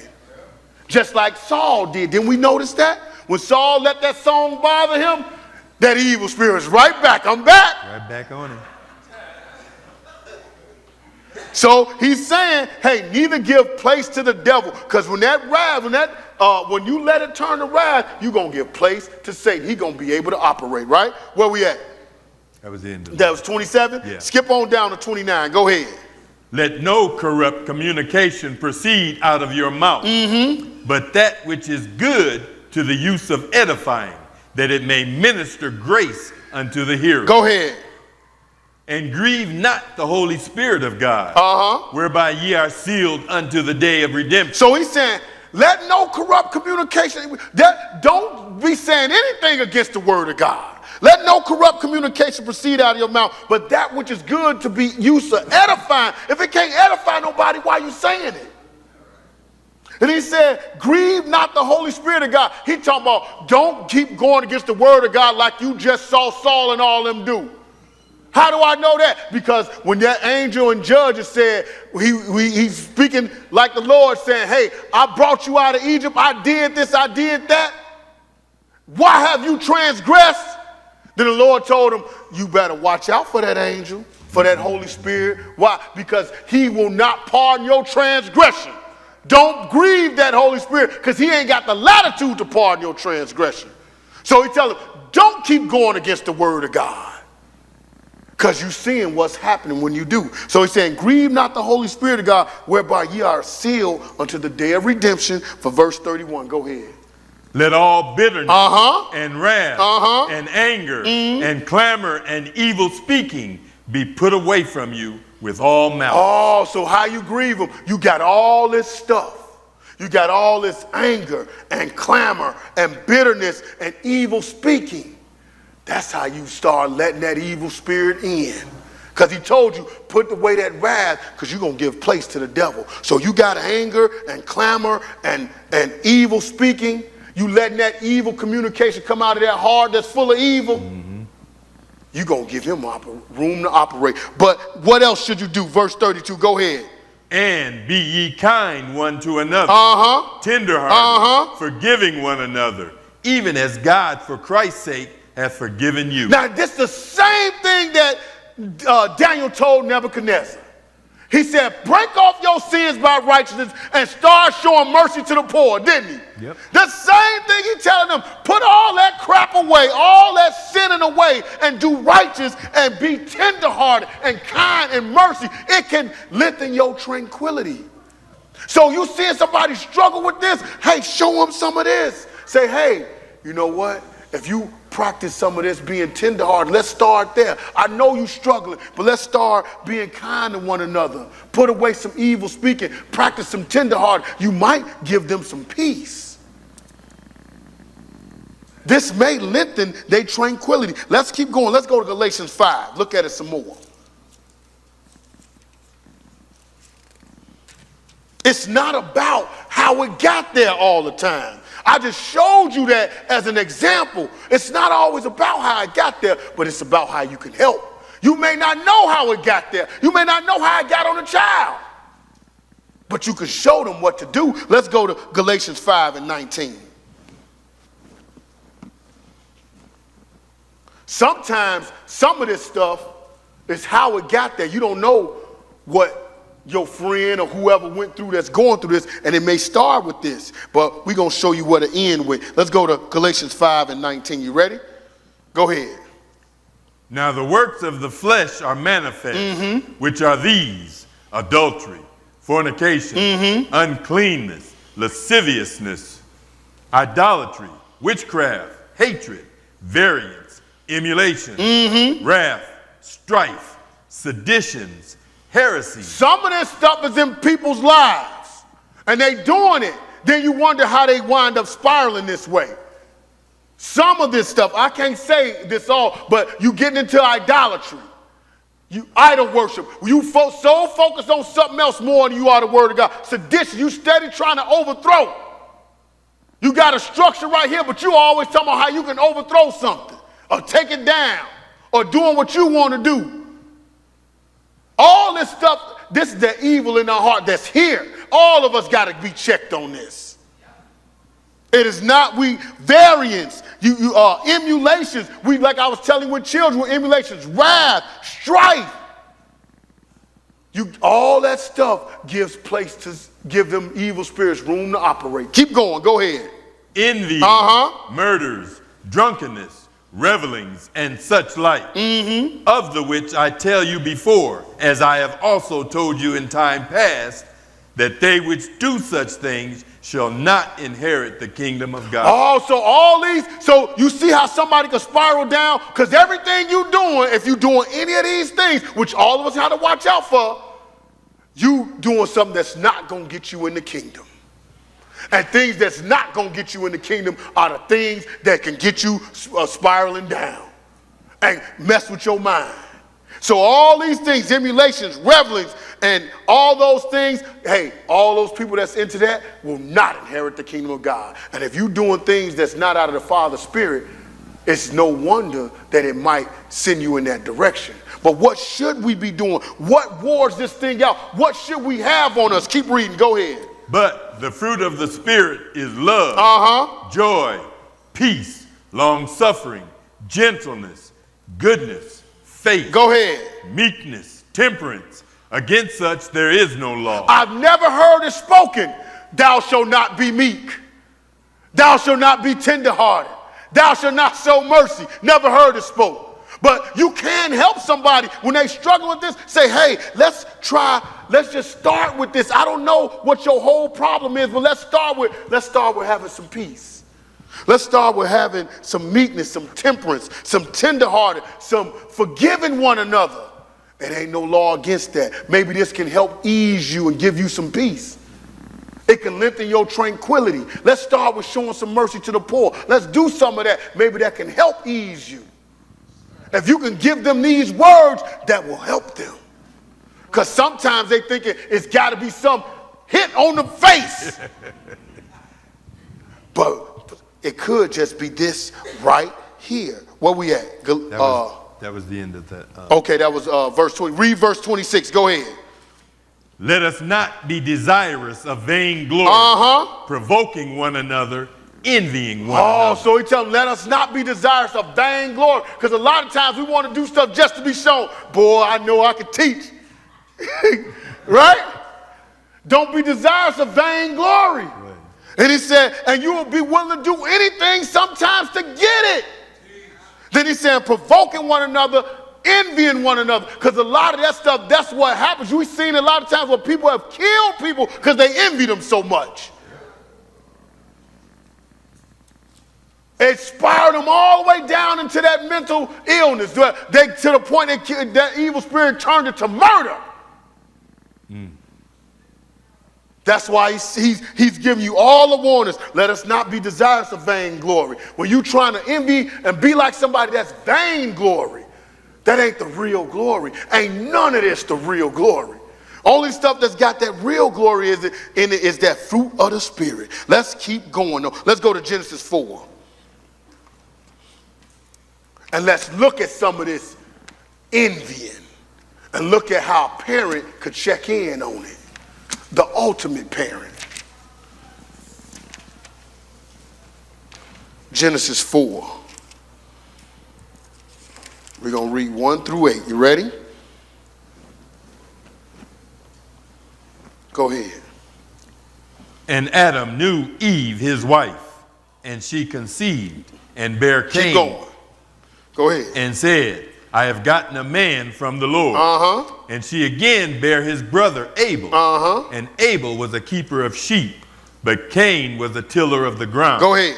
And in process of time, it came to pass that Cain brought the fruit of the ground an offering unto the Lord. Go ahead. And Abel, he also brought of the firstlings of his flock and of the fat thereof. Now we already see a difference, don't we? Just right there in the wording, you saw one person brought an offering of the fruit of the ground to the Lord, and it ain't got nothing to do with blood. Because some people, I need to kill that for people who watching everywhere. Oh, because Abel brought blood. They had nothing to do with that. It got something to do with them words we just read. He brought the firstlings of his flock and the fat thereof. He brought the best he had. Anytime you're doing anything for the Lord, you bring your best. That was the difference. But something else is going on here. This is one of our first cases. You ready? Go ahead. And the Lord had respect unto Abel and to his offering. Now we just got finished reading. Don't be desirous of vainglory and don't be envious and all that, right? But this, the Lord is the one having the respect on his offering. Why? Because it's the best. Pay attention though. Keep going. Go ahead. But unto Cain and to his offering he had not respect. And Cain was very wroth, and his countenance fell. And the Lord said unto Cain, why art thou wroth? And why is thy countenance fallen? Go ahead. If thou doest well, shalt thou not be accepted? And if thou doest not well, sin lieth at the door. Now he had respect unto Cain offering, but to Abel's offering, but to Cain offering he had not respect, and Cain was very wroth, and the Lord just stepped in like a parent should. What's going on? And gave him a guarantee. Hey, if you do well, if your mind is right, you try to do your best, you're going to get accepted. It won't be, you ain't got to try to do nothing and all that. It's a guarantee you're going to be accepted. No question about it. So he's telling them, hey, if you do well, you're going to be accepted. But if you don't do well, he waiting on you. Just like he showed you, put away wrath, don't give place to the devil. He waiting on you. That evil spirit right there wait, just like you saw with Saul. Soon as the spirit of the Lord departed from him, what that evil spirit do? Hey, I'm right here. Right there, all on him. Right? So he's showing you right now. So the Lord as a parent is stepping in. Hey, Cain, what's up, man? I'm going to give you a guarantee. If you do well, hey, you're going to be accepted. I'm going to accept your offering all day long. But if you don't do well, sin lying at the door, right? And go ahead. And unto thee shall be his desire, and thou shalt rule over him. So it started out with just envy. And the Lord try to kick that envy out. But when that evil spirit leave and he come back and he see his home, he back. Let's see what happens. What did that envy turn to? Go ahead. And Cain talked with Abel his brother. And it came to pass, when they were in the field, that Cain rose up against Abel his brother and slew him. And what is that called? Murder. That envy grew to murder, didn't it? And you wonder, you seeing all this stuff every day, and you saying, these people crazy. But now you're getting to see some of how all it looks like is when people going away. I can't say it for every case, but when you going away from the commandments of God and you lose your faith in the Lord, this way it can lead you to. It brought them all the way to murder. Let's keep going though. We just finished that, right? Yes. Let's go to Psalm 73. Let's look at another case. Only person I know that wrote Psalm was David. If other people wrote it, I don't know. But David about to tell you something. That envious is something else. It'll make you get to the point where you forgetting about God. And when you start forgetting about God, you start believing there is no God. When you start believing there is no God, you start thinking you could do anything. You start believing you God. You could do whatever you want. To the point you see people blowing up schools and all this other stuff. Let's keep going. Let's show you how this can go. Let's go to 73:1. Psalm 73:1. You ready? Go ahead. Truly God is good to Israel. Even to such as are of a clean heart. Now I want y'all to take note of that. God is good to even as such as have a what? A clean heart. That clean mind, right? Because madness is in this mind while we living. And the hearts of the sons of men are evil, full of evil, right? So if you steady trying to clean this heart up, God is being good to you, right? So he said, truly God is good to Israel, even to such as are of a clean heart. Go ahead. But as for me, my feet were almost gone. Go ahead. My steps had well nigh slipped. Why? Go ahead. For I was envious at the foolish when I saw the prosperity of the wicked. He was what? Envious. Didn't we see that? All that stuff can give place to the devil. He was envious of the who? Of the foolish. When he saw what? The prosperity. Man, they getting it in. You see what I'm saying? They got pockets so swole they can't put on pants. He said, I saw the prosperity of the wicked. But let's see where it takes you when you're looking at this. Let's look at this. Because see, we seeing something. This is all going on inside of someone's head. These are not even actions. This is all going on inside of someone's mind. He's looking. He ain't done nothing. He looked and saw their prosperity and they wicked. And he's saying, man, this is in his mind. He ain't done nothing yet. Go ahead. So he said, I was envious of the foolish when I saw the prosperity of the wicked. Go ahead, verse 4. For there are no bands in their death, but their strength is firm. When they die, they don't have no struggle because they probably dying in the hospital wing named after them. Right? So he said there's no bands in their death, but their strength is firm. And they live a good long time, right? They got the best health care, the best doctors, and everything. As best you can get it. Skip on down to verse 8. Go ahead. They are corrupt and speak wickedly concerning oppression. They speak loftily. Go ahead. They set their mouth against the heavens, and their tongue walketh through the earth. So he said they are corrupt and they speak wickedly concerning oppression. Remember I was telling Nebuchadnezzar, show mercy to the poor? But concerning oppression, they ain't worried about oppressing nobody, doing whatever they want. And he said, they tongue speak against the Lord, they speak against the heaven, and they tongue walk through the earth. What is that? Whatever they say goes. They don't need no passport to go to no other land. I get my private jet, I get up there and go. I don't have to fly by the same rules you got to fly by. What I say goes. Yeah, that's true. That is true. You ready? Where we at? Verse. We just hit 8 and 9? Yes. Okay. Skip on down to verse 12. Go ahead. Behold, these are the ungodly who prosper in the world. They increase in riches. Go ahead. Verily, I have cleansed my heart in vain and washed my hands in innocence. Oh, wait a minute. He said, these are the ungodly. They prospering in the earth and they don't have no God. What did he say he did? He cleansed his heart in vain. Did he say, Lord was good to Israel, even those of a clean heart? But he started to think, this doing this Lord thing is for nothing. I done cleaned my heart for nothing. You see how it takes you there? This is all going in somebody's mind. No action has been made. I'm watching the wicked. They're doing very well. They are exceeding and excelling, and I'm envious. And now I think all the righteous I've been doing, serving God, is for nothing. God is vain. It is for nothing. See how far he went? People don't. He said my steps well near slipped. He wasn't lying. When your steps well near slipped, you about to fall right into that fire. He said, he said, verily I have cleansed my heart in vain. He just said the Lord is good as the ones that got a clean heart.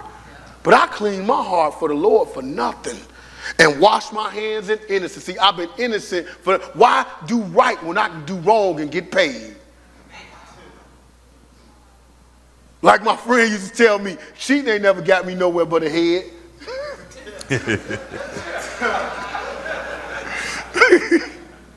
Right? Verse 14, go ahead. For all the day long have I been plagued and chastened every morning. Man, every time I get up, I'm getting whooped. I get up, oh man, I couldn't pay this bill. Oh man, I got this aching. Every time I'm chasing every morning, right? Where we at? Let's skip to 16. Go ahead. When I thought to know this, it was too painful for Go me. ahead. Until I went into the sanctuary of God, then understood I their evil. Oh, so he said, when I thought to know this, it was too much. The pain was too heavy. But then I went into the sanctuary of God, and I understood the end. Thank God for that. Go ahead. Surely thou didst set them in slippery places. Thou castest them down into destruction. Go ahead. How are they brought into desolation, as in a moment? They are utterly consumed with terror. I didn't realize all this stuff was for nothing. But Solomon had said it, didn't he? He said, this is all vanity and vexation of spirit. We started there. He said, this is all vanity and vexation of spirit. You watching the wicked and it's going on in your mind and it's vexing your spirit. Because you wonder, how are they not serving God and I'm serving God, but they doing way better? Now but you ain't looking at that's all vanity. This all gonna come to nothing. All this flesh, all this stuff is nothing. It's good to have. I like having some nice clothes. Like having some nice shoes. But I know one thing: you can't go nowhere with you.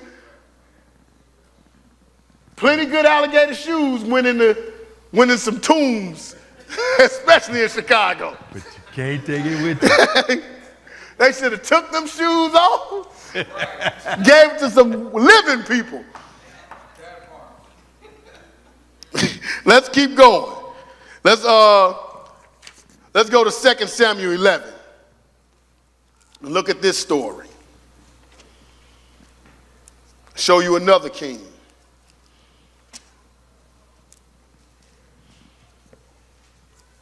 Because David said, my steps had well near slipped. Well, this time it slipped. But I'm going to show you something. This book going to show you something.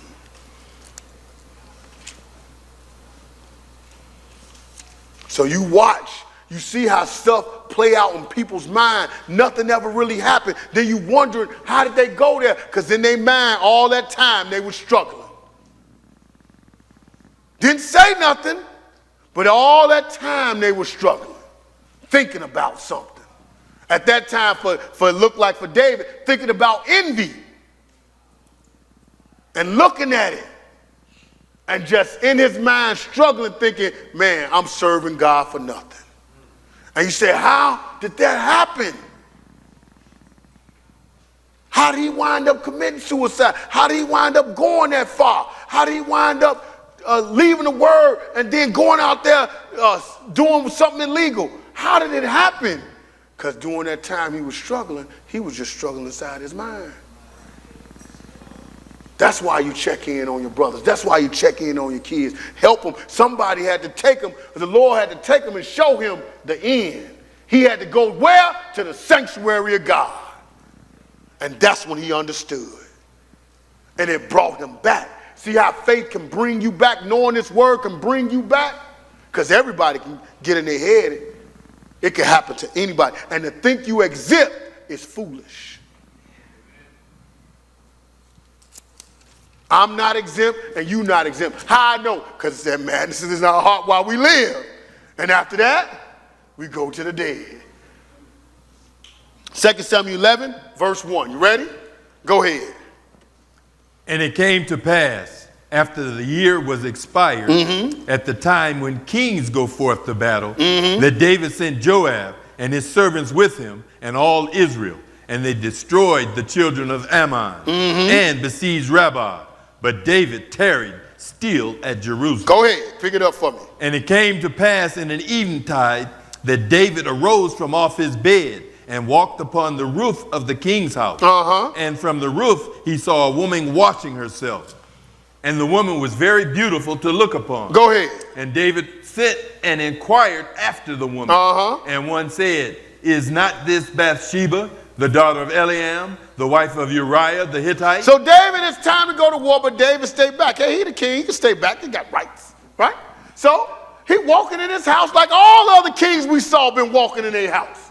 You know, giving it a good fadoop on. Y'all know what a fadoop is? You know, you just walk around fadoop, fadoop, fadoop. You don't care. I do it all the time. Great thing. And so David looks out there, he see a woman, he said, very beautiful to look upon. Like she is bad, bad. Like, man. He looking at her, He did the right thing. He inquired about her. Hey, who is she now? Everybody know the one that looked real good. Everybody know who she is, who she belonged to, what she did, when she did it. So they give him the rundown. Hey, man, you know that's Eliam's daughter, Eliam, or whoever you say his name. And he gave her to Uriah the Hittite. All right, that's the end of the conversation. All right, man, dang, how Hittite get a woman that cold, right? But when you got a lot of power, remember we saw drunk with power, when you got a lot of power, you could do a lot of things. Go ahead. And David sent messengers and took her, and she came in unto him, and he lay with her. Go ahead. For she was purified from her uncleanness, and she returned unto her house. Go ahead. And the woman conceived, and sent and told David, and said, I am with child.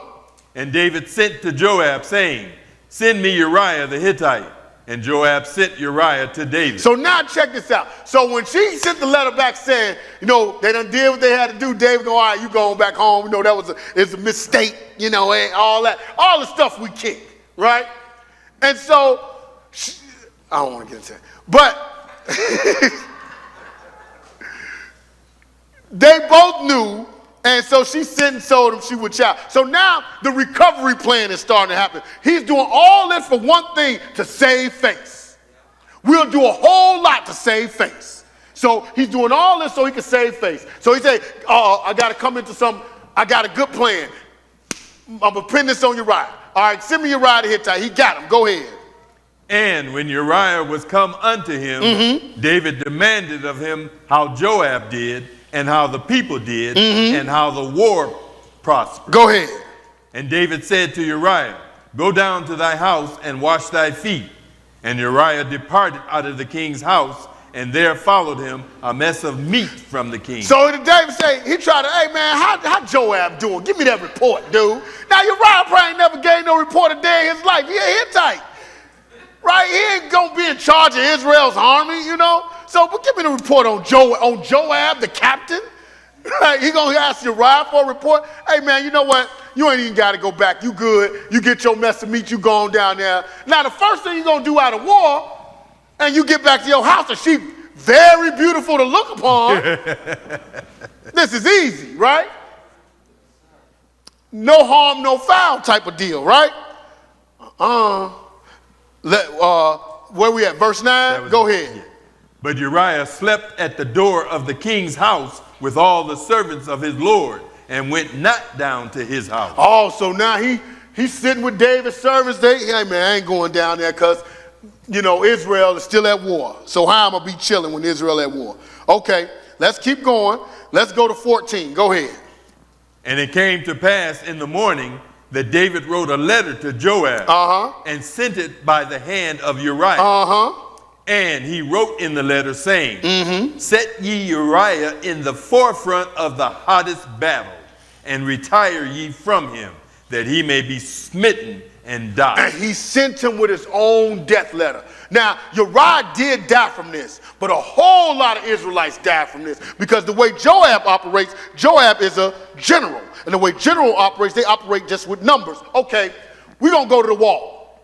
Well, at the wall, you got, as you saw with Saul, you got archers on the wall. So a whole lot of Israelites died just to kill Uriah the Hittite, just so David could save face. Now, the point of bringing this story up, we saw David just committed a heinous crime. And you may be thinking to yourself, man, what I've done is so bad that I can't go to the Lord. Well, let's check this out. Let's go to Psalm 51.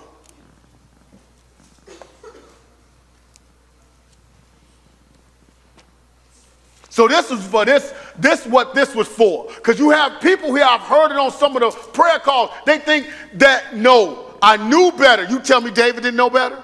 David was a man after God's own heart. David been doing all this righteous stuff. Even when they brought up the issue about Uriah, he said, man, this guy, he ready to kill him and do all this stuff to him, right? So he knew better, but he still fell for it. He still wound up making this huge mistake, right? On purpose.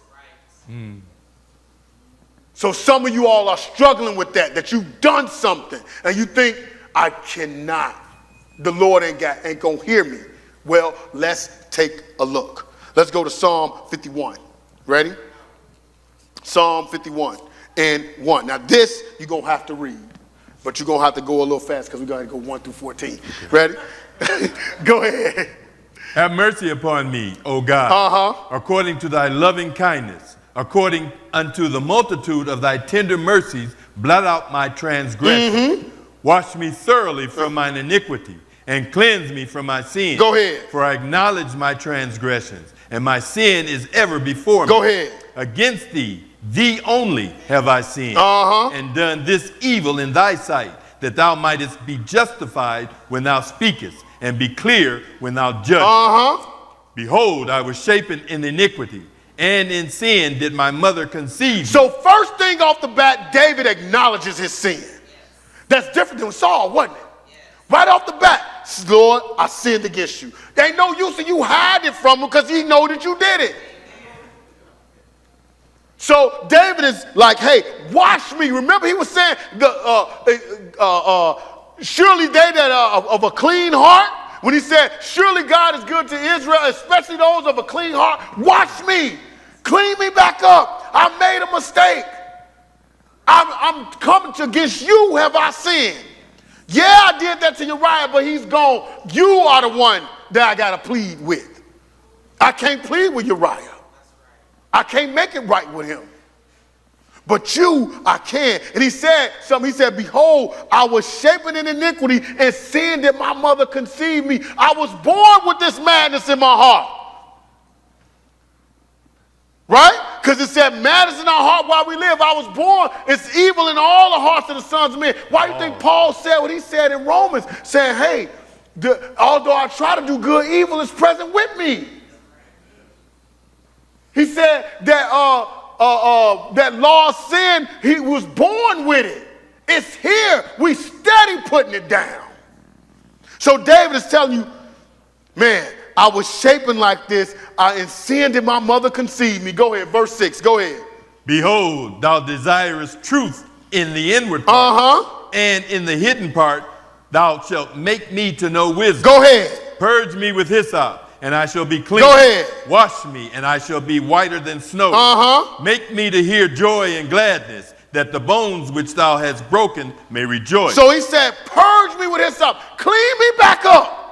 Do whatever I got to do to clean me back up. I want to be back right. This is something Saul never did. He just kept on going back, going worse and worse. I'm going to kill him. I'm going to do this. He just kept thinking about himself. But what David is thinking about is the Lord. Hey, forgive me. Clean me up. Watch what he asks next. Verse 9. Go ahead. Hide thy face from my sin and blot out all mine iniquity. And do what? What's next? Verse 10. Create in me a clean heart, oh God. Because the Lord is good to the ones that got a clean heart. Clean my heart up. Get me back clean.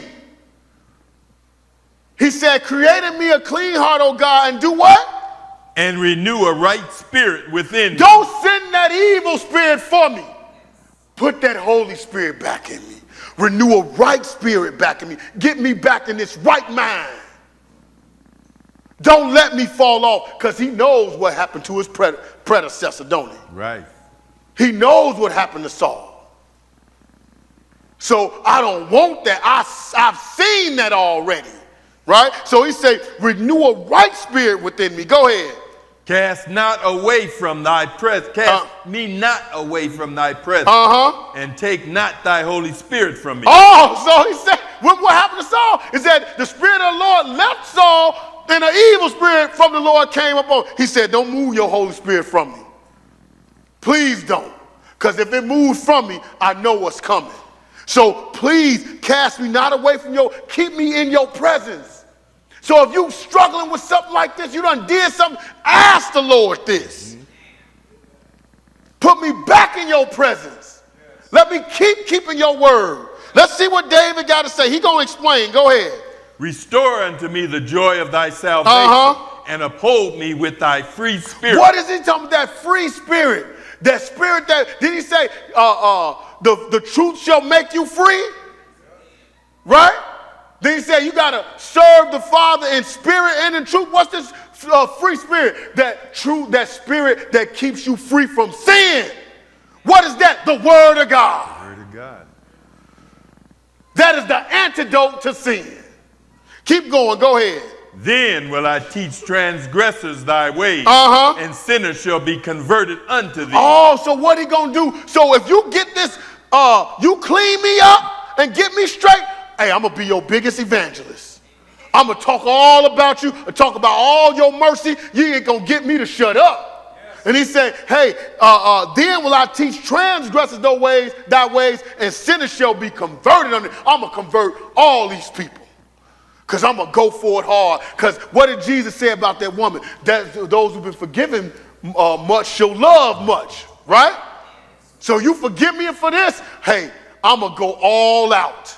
I'm going to teach transgressors your way. In order to teach them God's ways, you got to put God's ways in you. Gotta be in you. That means I'm going to be all about your word. I'm going to put your word back in me. So when that evil spirit come around, he ain't going to find no empty spot. He said, I'm going to put your word back in me. 14, go ahead. Deliver me from blood guiltiness, O God, thou God of my salvation. And my tongue shall sing aloud of thy righteousness. Oh, I'm going to have all your righteousness. I'm going to talk all about your righteousness. That means I got to put it in and talk about it.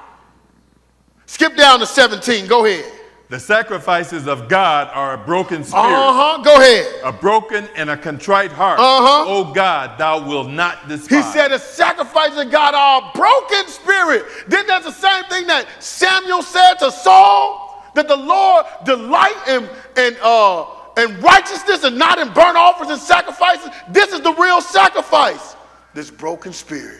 You come and you humble before the Lord and you got contrition. He said, I dwell in the high and holy place with him that is also of a contrite and humble spirit, talking about the Father. So remember all that stuff we read about being tenderhearted, having mercy, showing mercy to the poor, being meek. All that is the spirit of the Father. So you want to take away all this mental illness battle that you might be struggling with? Give them the spirit of the Father and still go to your doctor. Okay?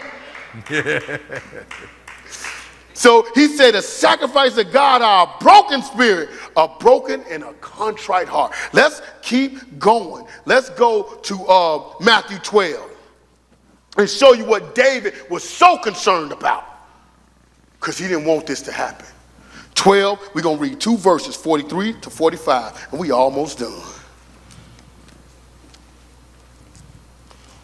Matthew 12, 43 to 45.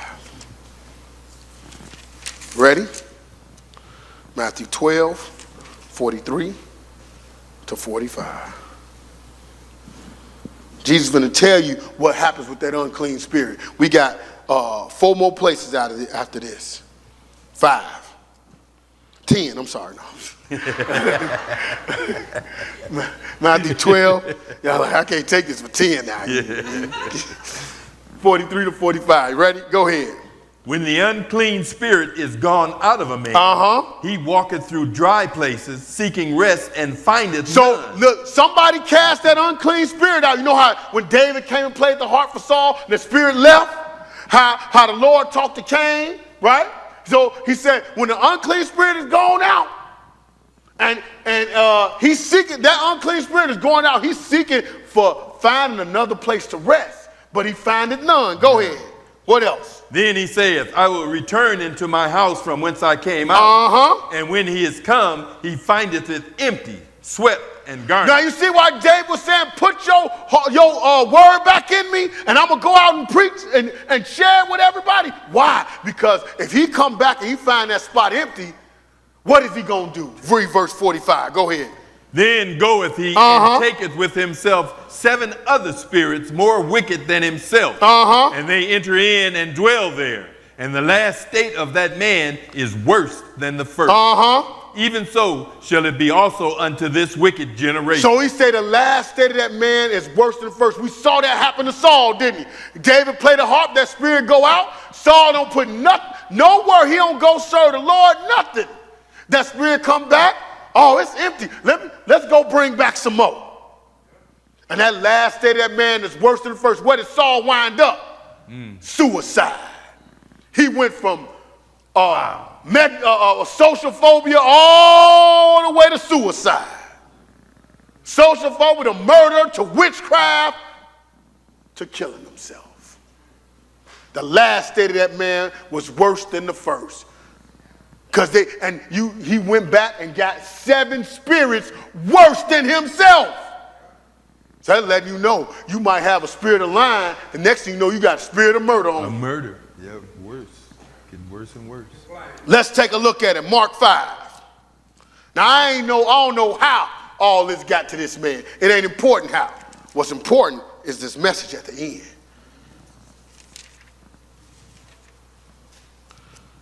But notice he said, hey, created me that clean heart. Put that clean heart back in me, because it's truly God is good to Israel, those that are clean heart. David was praying, I want to get back like that. So if you ever gone through something like that, it don't matter who you are. You can be nicest, sweetest pie person, but you know what you've done. And you know it's hard to come back from it. Hey, go with a broken and contrite heart to the Lord. Don't spiral out of control thinking he ain't going to hear you. If you sincere and serious, now you can't play with him, but if you sincere and serious, he'll hear you. Let's go to Mark 5. You ready? Let's let Jesus break this down. 5 and 1. You ready? Go ahead. And they came over unto the other side of the sea, into the country of the Gadarenes. And when he was come out of the ship, immediately there met him of the tombs a man with an unclean spirit, who had his dwelling among the tombs, and no man could bind him, no, not with chains, because that he had been often bound with fetters and chains, and the chains had been plucked asunder by him, and the fetters broken into pieces. Neither could any man tame him. Now, he probably had what Brother Bowie used to call that crazy strength, right? So you put a chain on him, pop, he breaking it. Now, I don't know if them evil spirits just telling you jerk right just like this, you can pop this chain. I don't know. All I know is that he plucking these chains off. And can't nobody hold him, and everybody know who he is. Like, that's dude that goes in the graveyards, don't touch him. You know, he out there flipping and talking, you know. Like I saw a woman, and you know, you got to be careful these days, because you know, earpiece is getting smaller and smaller. So she just talking, oh man, here we go. Oh, she had an earpiece. Then the next time I saw another woman, she ain't had no earpiece, so. So I don't know. But I'm just saying, you have people out here, right? So this is what happened with this guy. So I'm letting you know this didn't just start. It's here. It's been here, right? Now, how he got here, I do not know. It is not important. What is crooked cannot be made straight, right? Some things you're not going to know. All that matters is what happened when you got to him. You ready? Go ahead. And always, night and day, he was in the mountains and in the tombs, crying and cutting himself with stones. What is cutting himself with stones trying to do? Commit suicide. You see where all those spirits got him at? To the point he trying to kill himself, right? They trying to get him cut off into the fire. Go ahead. But when he saw Jesus afar off, he ran and worshiped him, and cried with a loud voice and said, what have I to do with thee, Jesus, thou Son of the Most High God? I adjure thee by God that thou torment me not. Go. So those evil spirits knew who God was, right? Because even Peter said, the devils know and tremble. Right? Go ahead. For he said unto him, come out of the man, thou unclean spirit. And he asked him, what is thy name? And he answered, saying, my name is Legion, for we are many. Oh, so it was many of them. So maybe that happened. That one was there, they found a house, it probably went out, he didn't put nothing in there, and now he came back with more. I don't know. It's a possibility, but it was many on him, right? And he said, my name is Legion, for we are many, right? So it's the same spirit still floating around here today. You know what it looks like? They say, you talking to one person, what they say? We said go, they said they. You talking about Charlene over there? No, they. same spirit. You, like Dave Chappelle said, you talking about day many or day one? Which day you talking about, right?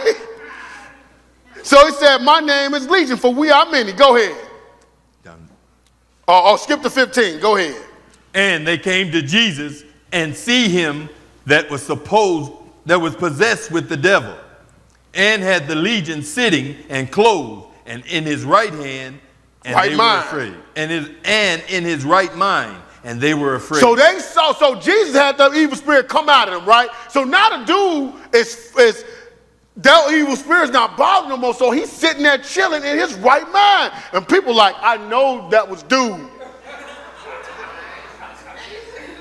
And he's sitting there chilling with Jesus in his right mind, talking to, hey man, yeah.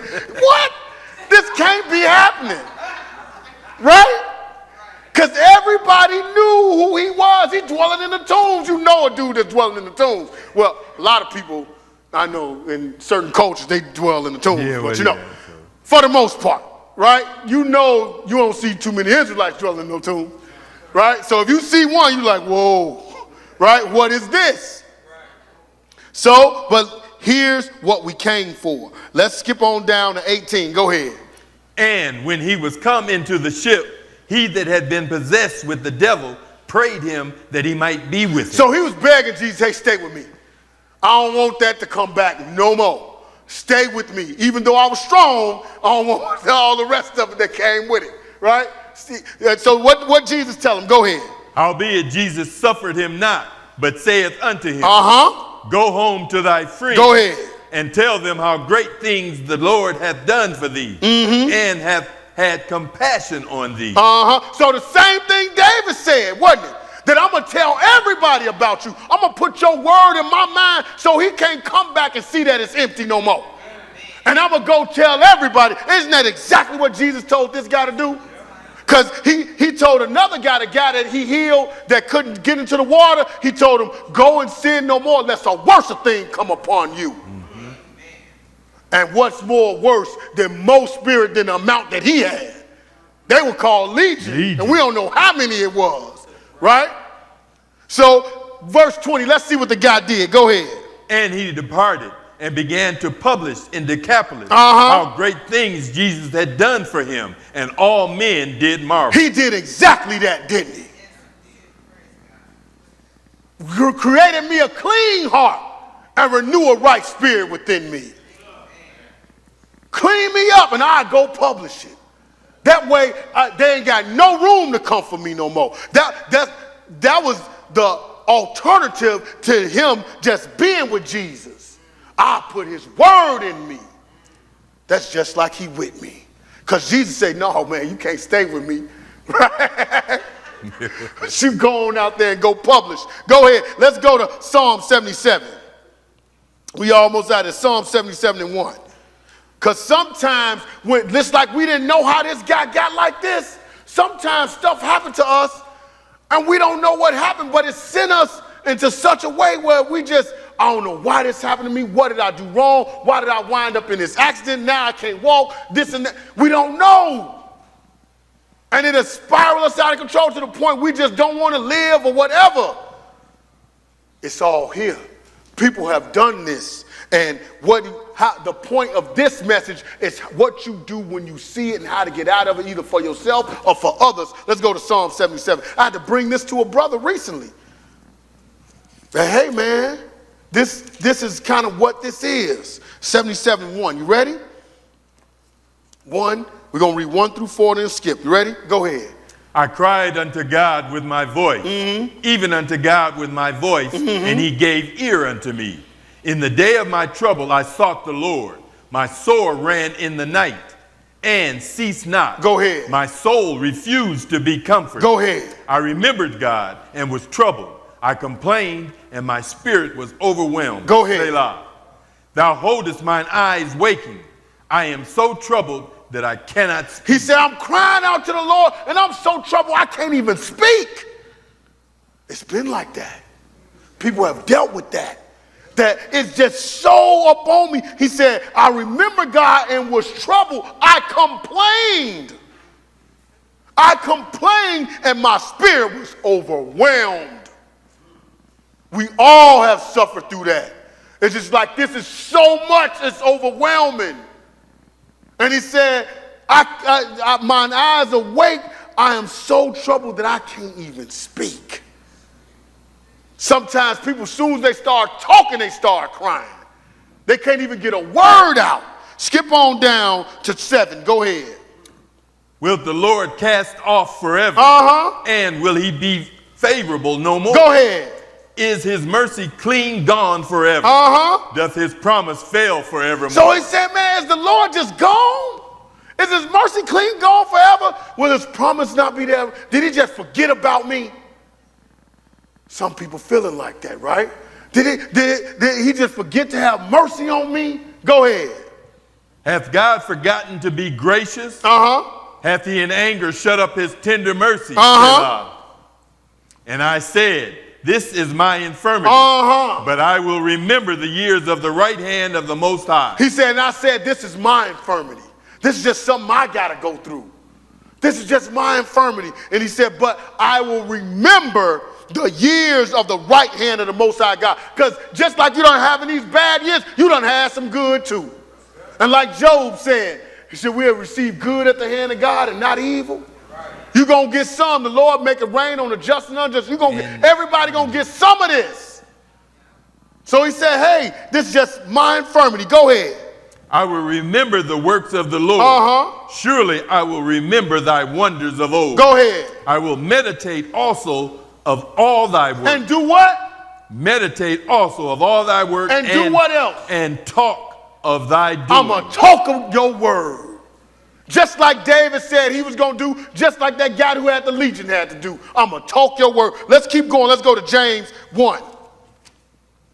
Let's hurry up. James 1, 2 through 5. James 1, 2 through 5. Then we got 2 more places, which I might cut. James 1, 2 through 5. Ready? Sir. Go ahead. My brethren, count it all joy when ye fall into diverse temptations, knowing this, that the trying of your faith worketh patience. But let patience have her perfect work. Go ahead. That ye may be perfect and entire, wanting nothing. If any of you lack wisdom. So he said that the trying of your, he said, count it all joy. You find yourself in these situations. And hey, let patience have her perfect work till you be entire, wanting nothing. You know what that is? Becoming God.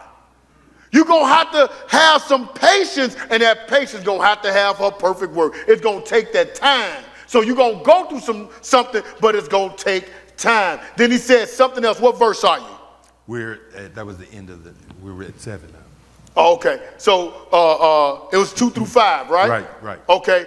And so, okay. So he said, hey, and then he lets them know, hey, if you lack wisdom, if any of you read verse 5, if any of you lack wisdom. If any of you lack wisdom, let him ask of God, that giveth to all men liberally and upbraideth not, and it shall be given him. So if you're going through all this, a lot of times, hey, he said, it's one thing that the Lord just gives out liberally. You know what that is? Wisdom. So a lot of times you ask for so much stuff. You ask for healing. I need a car. I need this. Sometimes wisdom, he could show you how to do it all. Right? So he telling them, hey, but you got to let patience have her perfect work, that you be perfect and entire, and you ain't wanting or needing nothing. Yeah. You are until you become just like him. Let's go to the last place. We're going to skip Ephesians. We're going to go to Philippians 3 and 11. Because Paul going to tell you something. We're going to end it right here. Philippians 3 and 11. You ready? Philippians 3 and 11.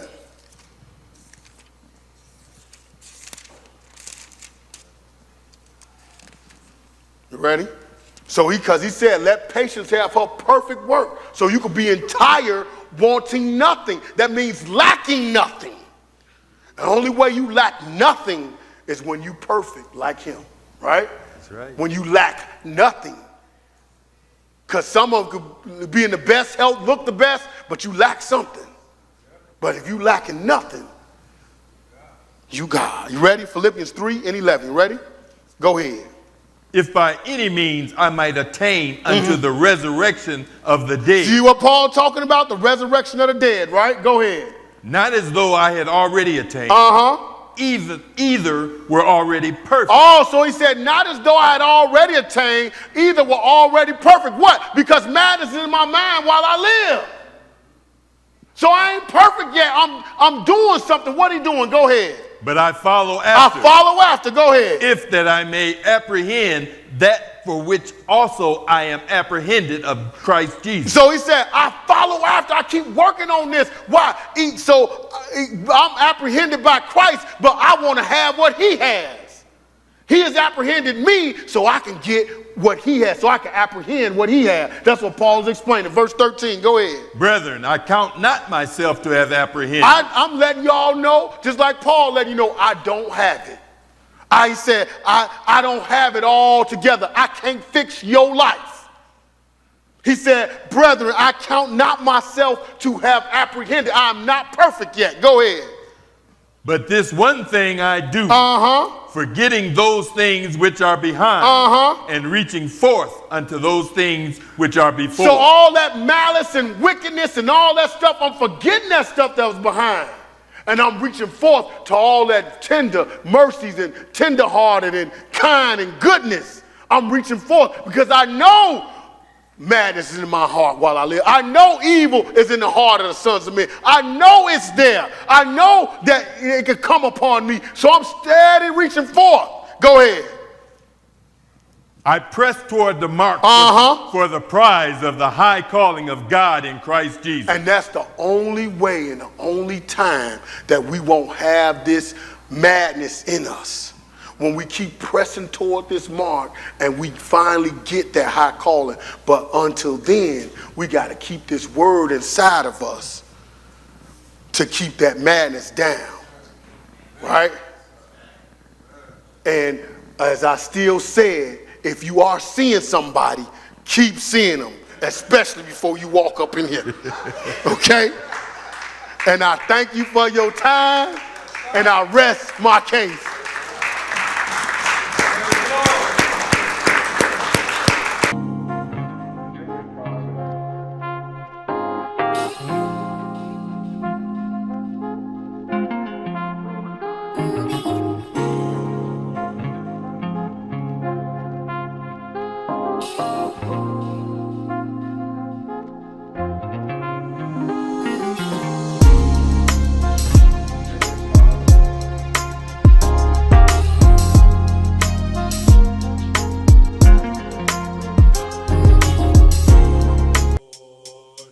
In your holy word, Jesus, wash me, Lord, in